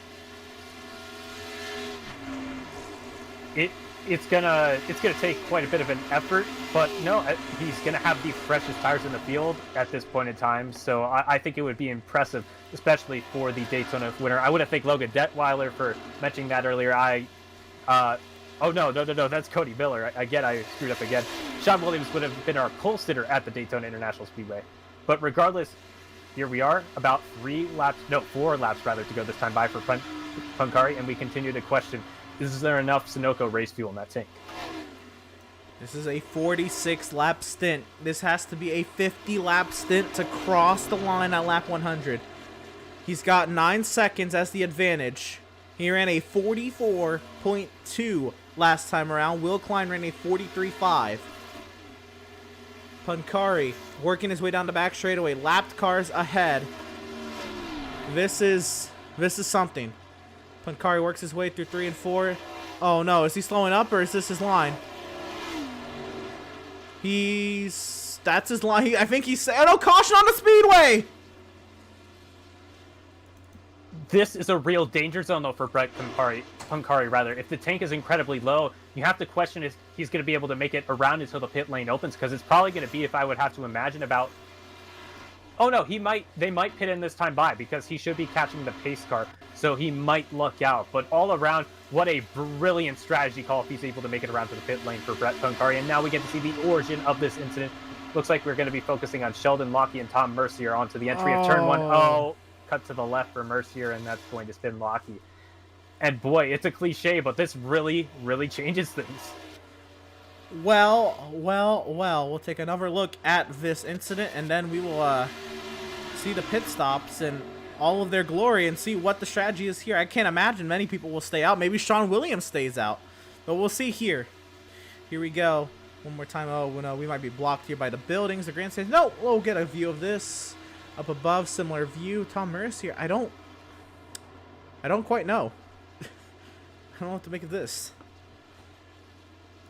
All around quite confusing because there's just not a lot of room to the left to begin with for Mercier, and you're starting to get it in the point where I would think you would want that wider arc onto the entry of turn 1. Here we go. Pit stops underway with 3 scheduled laps left in this race. Now 2. That means we're going to overtime racing here in NORC. And everybody's come down to pit lane, so Pancari gets a great deal of track position. Even Sean Williams has come back down to pit lane. Maybe, I don't know, maybe just using a set of tires. But I would have expected Sean Williams to try to stay out here. We watched the race off of pit road, and it is Pancari racing Hertzeg to the line and Klein. 3 wide at the line. Who got it? I believe Pancari got it. And he is the only, he's going to be the first driver behind the pace vehicle. He is going to be the race leader. He continues out of the pit. Oh, I'm sorry, You're good. Okay. He continues out of the pit lane as if he's the guy to do it. And wow, just all around. Of course, there was a little bit of luck involved, but out of nowhere, Brett Pancari is in a position where he can win the race against guys that showed to be much quicker than him in qualifying. In fact, Pancari qualified 17th tonight, so he was relatively into the mid-pack. And here he is with a very legitimate shot to become a race winner here. All it's going to take is 4 miles around the Auto Club Speedway with some of the series' best, and that's it. It's his. Brett Pancari has been as low as 27. Like you said, he started 17th. He's led 19 laps today. We didn't know if the strategy was going to work. Maybe he was coming down the pit lane of that time, but as the caution came out, with so few laps left in this race, we're going overtime racing. I believe these drivers ahead are going to get waved around. Yep, John Barry as well, which means we are going to have 21 cars on the lead lap. If you reckon the white flag now, that is a huge blow in the point standings with 21 cars on the lead lap. But we're on the wintergreen. I wasn't even planning to get a driver's interview here because I would not want to be bothered if I was the driver in this scenario up here. I mean, let's go through it. We have Brett Pancari, of course, on the front row, fresh tires, has strategized his way, not even luck, he strategized, and what got the by virtue of a caution, is the leader with fresh tires, equal footing to the guy who was outside, Will Klein, who started on the pole. Row 2, Hertzeg and Zach Lindgren trying to get himself a nice podium here today. Daniel Falkin, who was falling back on his strategy, in 5th. Howie Briss, Aaron Smith, Jared Darling, Sheldon Lockey, and Sean Williams. Earlier today, the track temp was 113 degrees. Now it is 99 degrees, so the track has cooled off. We are getting ready for overtime here in SoCal. 200 miles was not good enough under the Southern California sun. Here we go. The field of NASCAR Xfinity Series cars. 11.5 rows deep. VIRacing.com pace car will find its safety in the pit lane. We are green from Auto Club. Overtime.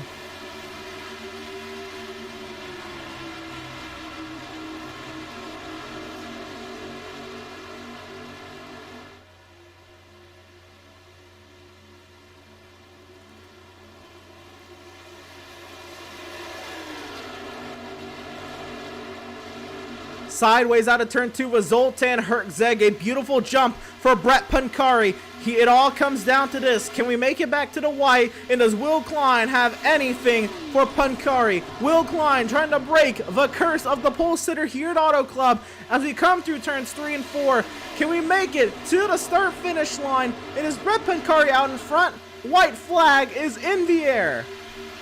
And as a leader on the iRacing.com service, the restart is fully in your control. And oh boy, did Pancari take advantage of it. And with the second place car and third place cars respectively side by side, I think it's going to take a miracle for anyone to upset Pancari at this point in time. And in result, it's created... Oh my goodness, up and over is Cole Freilich! With iRacing rules, though, we stay green and we see... I believe that's Hertzeg, who has gotten clear of Will Klein, and we're going to see if there's a dive bomb. No, he's going to go for the high line through 3 and 4 and looking for that drag race to the line. through turns 3 and 4 for the final time. Does Herzeg have anything? The drag race to the line. To the line we go. Brett Pancari down low. Zoltan Herzeg out high. Is it gonna be? Waiting for scoring. I believe it was Pancari by 3/1000ths of a second. Oh my goodness. And it may have taken a little bit of luck, but I think luck's just a part of it. He did a bunch of hard work to get to this point in time. Strategy played out brilliantly for Brett Pancari, and he did it against some of the series' best. Wow. What a win. What a race. What a job. And Herzeg, I didn't think he was going to get close enough. I did not think he was going to have that much of a run, and boy, he did. He almost stole that from Pancari at the last second. And you know what else, Trey? The pole sitter did not win once again. Brett Pancari gets to do donuts. He spins it out in the grass. He gets to celebrate in SoCal. The victory for the 35 of Brett Pancari. And I looked through the list of all-time winners, and I think we've just added a new one here in the NORC iRacing series with that one, and without a doubt, fully deserved. And no, as you said, Emerson, I think the fact that Zoltan Herzeg gets within 0.003 of a second is incredibly impressive with how far back he was. But that part went to show, how effective multiple lanes were here at the Auto Club Speedway, which really played out for just an incredibly brilliant race. I wasn't sure what to expect tonight. I think historically on iRacing, this track, it doesn't tend to be as multi-lane as you might see in real life, but no, it was purely brilliant tonight. The Princess Daisy, number 35, Camaro will continue to burn it down on the front straightaway. Don't go away. We're going to have reactions from our race winner and more. Coming up after this break, Brett Pancari, a winner in the NORC iRacing Series.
Sound art is a product that is a speaker and it's art. We combine it together and we call it sound art. What makes it so unique that any picture can be your speaker? Sound art gives you the high quality sound without the ugly speaker. This isn't a picture with a speaker, the picture is the speaker. Just imagine your wedding picture uploaded onto a canvas and now it's speaking 10,000 tunes. I mean, it's a very cool concept.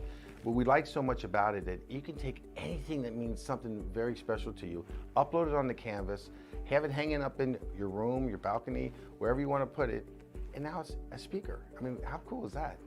It's something that we have that and no one has. No one has this product. It's just a great gift to give anybody. It's just a neat concept. Around here we say, art never sounded so good.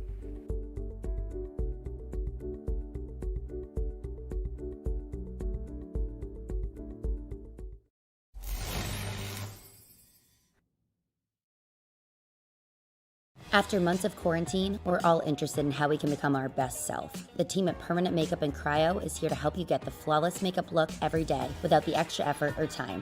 When it comes to your appearance, you deserve the best care that money can buy. Sound Art introduces an entirely new way to listen to music in your home. By combining the best of two products, a revolutionary high-fidelity, low-profile Bluetooth wireless speaker with beautiful artwork. Select from a library of artwork or upload your own photos to personalize your experience. Sound Art ushers in an era of invisible, beautiful, and amazing sound throughout your home and redefines your entire entertainment system. The need to reclaim your floor space and rid your home of unsightly speaker boxes that need to be bolted to the wall is now a thing of the past. Our canvas is printed on high-quality permalite by Breathing Color. And select from our gallery or upload your own. Standard sizes include 16 by 20 and 18 by 24 canvas wrapped. Custom sizing is available, as well as surround sound options.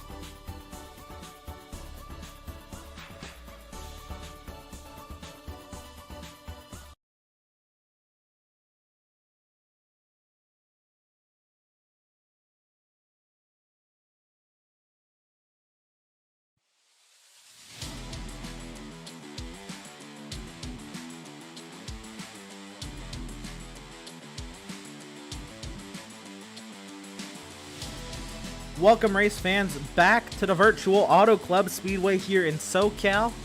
Fontana, California did not disappoint. We had amazing action through to the first round of pit stops, and then phenomenal strategies playing out, and Brett Pancari somehow, some way, ends up as the driver out in front when a caution comes out, and then an amazing restart for driver of the number 35, Brett Pancari, a NORC race winner. How do you like the sound of that?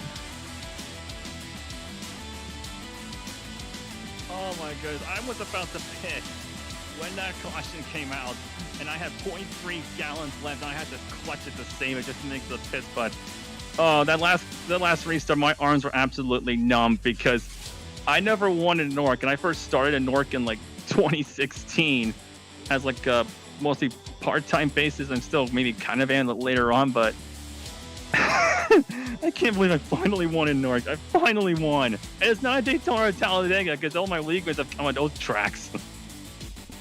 Oh, no, sir, not a plate track at all. This was a full-out, full-length, overtime race here at the Auto Club Speedway, and you, sir, played this race like a fiddle. 23 laps led. Brett, we thought, 3 laps when you came to pit, it was going to be about 4-5 laps. Maybe you couldn't make it. I figured that was maybe attainable through saving here at Auto Club because of how much off-throttle time. But what was your view, I guess, on the fuel strategy if we, did go green to the checker? I know you said you were running out, but was there opportunity for you to save, or did you kind of throw it out the window, or what? I threw it out the window a long time ago. I mean, I came in when we had the very first caution, the top up, because usually if we get like a caution very early on, if I'm like mid-pack, I'll bail and drop to the very back and then top up and then just go real long. I don't know why I do that, but just my thing, I guess. And so even though I got like to lap 50, I knew I was not going to make it unless even if I saved a lot, it would have no chance. So so I was just banking on a yellow, and I did not think we were going to get one because the way the season's been, with the exception of last week at National, even though I wasn't there, is usually you get a yellow early, then it goes green the rest of the way. But I was not banking on that happening, though. I'd figure. So when the caution comes out, he said you had to clutch. Did you think that everybody was going to come down pit road with you? Were you worried about where you were going to come in? Or I guess what was going through your mind once you got behind the pace car on lap 98? Well, once I got behind the pace car, I figured everyone was going to pit because everyone had like 2 sets of tires at least left. So I knew everyone was going to come in for tires anyway because we went so long. And the key was I had to try and get Will out of the pit so I can control the restart because usually I'm pretty good. If I'm the leader, I can drill him on the restart, and I drilled him just enough to where I can hold off Will and eventually Zoltan because he was flying quick because I figured they'd be better than me because I'm not very good on the short runs. And and I figured I had to try and hold on as much as I could, and my arms were absolutely numb in that last little bit, I'm telling you. All right, one more here about the finish. The run through down the back straightaway for the final time into 3. You see Zoltan not dive it down low, but instead work up high, what's going through your mind at the apex of 3 and 4 and then the run to the line?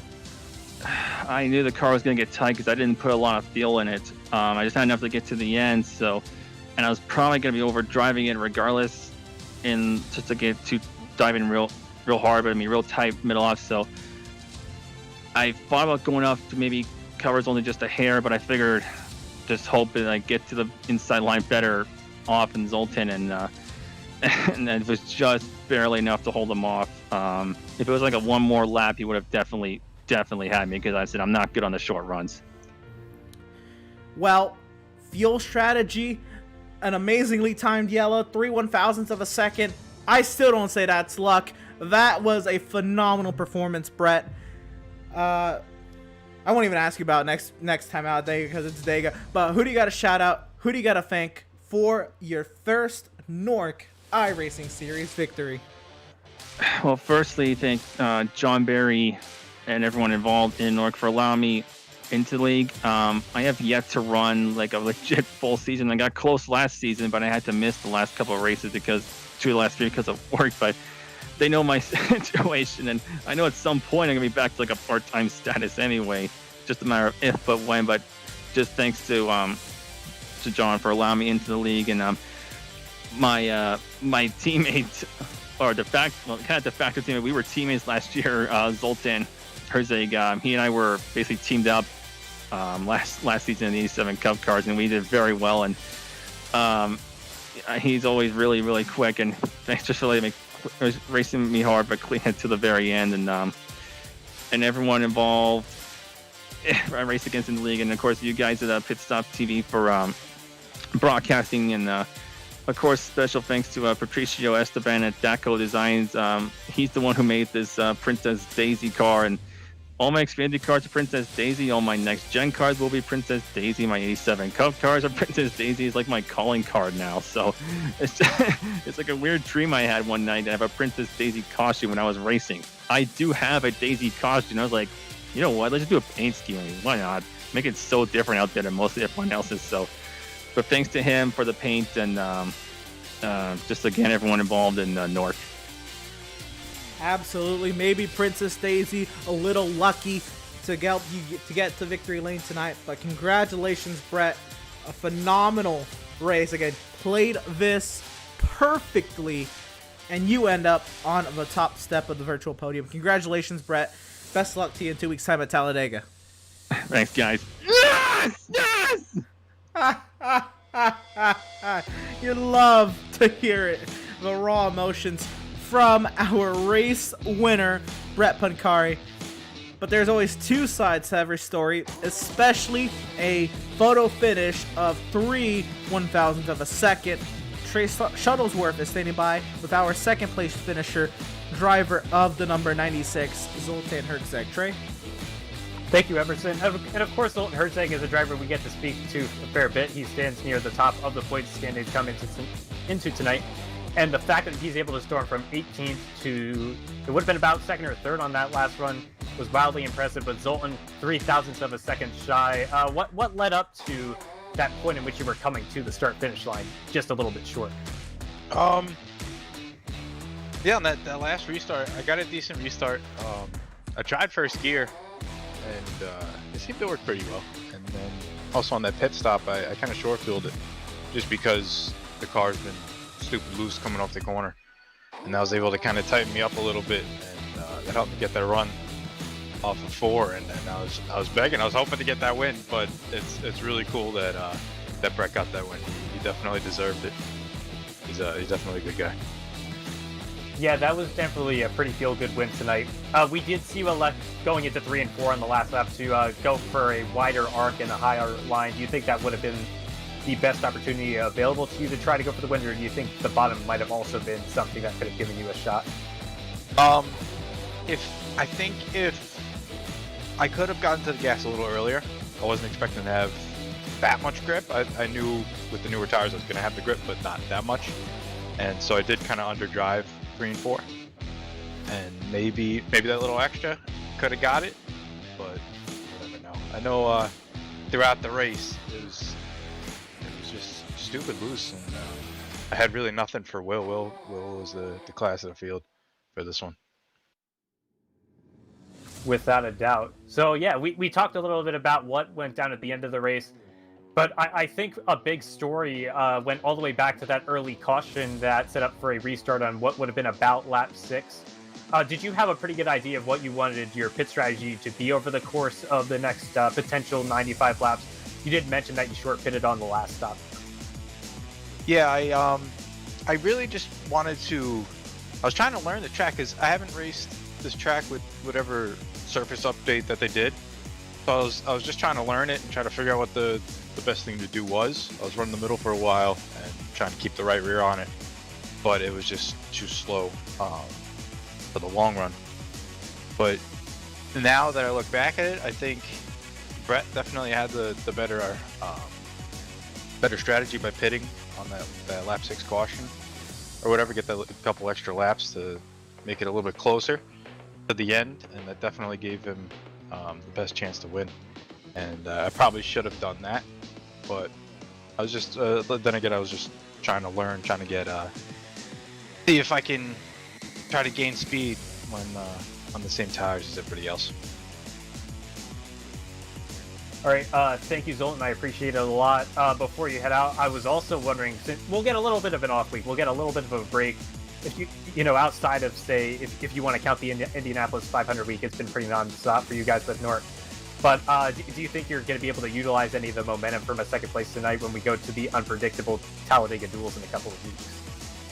I hope so. I know. Then again, Talladega is always just like a crapshoot.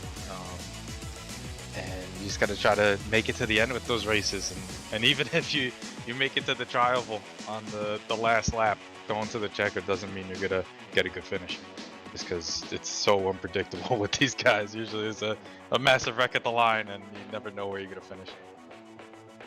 All right, I appreciate it, Zoltan. Thank you for your time. Before you head out, then, is there anyone you'd like to thank, partners, friends, family-wise, for what was a very impressive showing? I got to thank you guys for broadcasting. This one's definitely going to be a fun one to rewatch. I got to thank everybody watching. Thanks for John Barry putting on the league. And I just want to give another shout out to Brett and congratulate him on that win. That was awesome.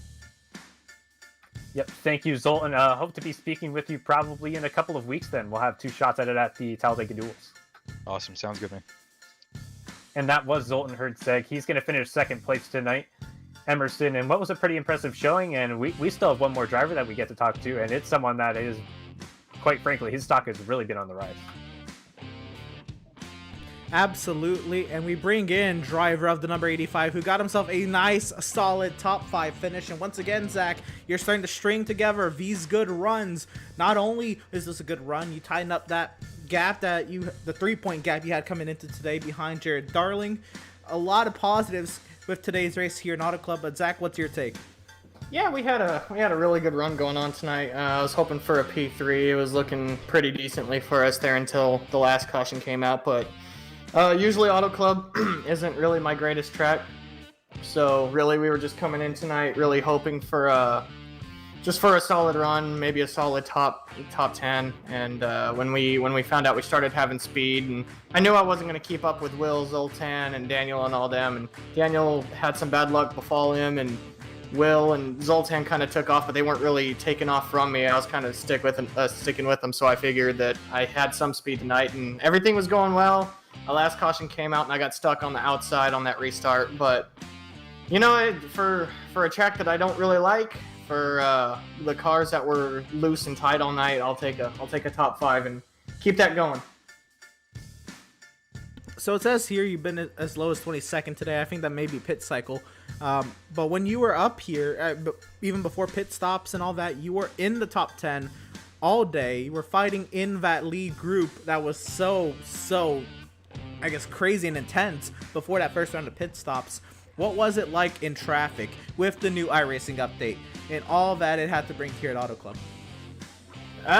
It was intense, to say the least. I mean, you're not wrong. It was borderline chaos. I mean, the cars wouldn't really turn on entry if you were right behind someone, and as soon as they did, they would just over-rotate.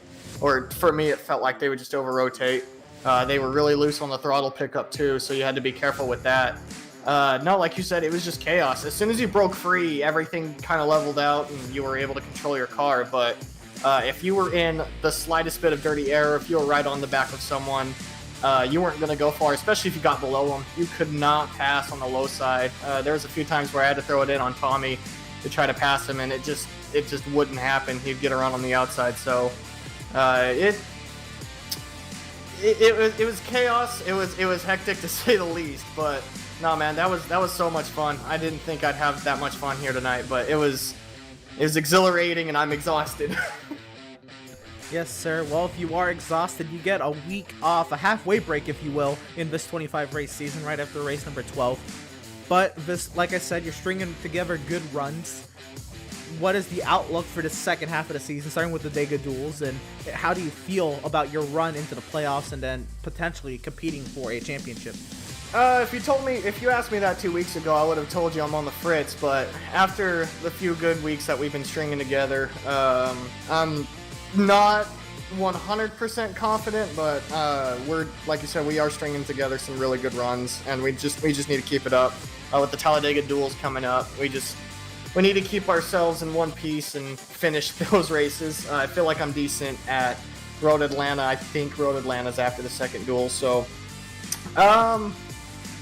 no, I'm feeling pretty confident, especially for the chase. Hopefully, if I do make it, hopefully that's when I start really coming up. I really like mile and a halves, and I feel like they really work with me. So those will be the tracks circled on the map. But for now, man, we're just really focused on stringing together at least top 10s, if not top 5s, top 3s.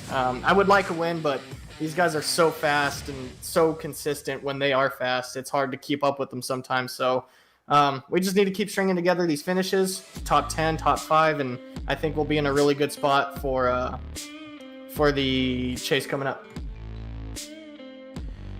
Right on.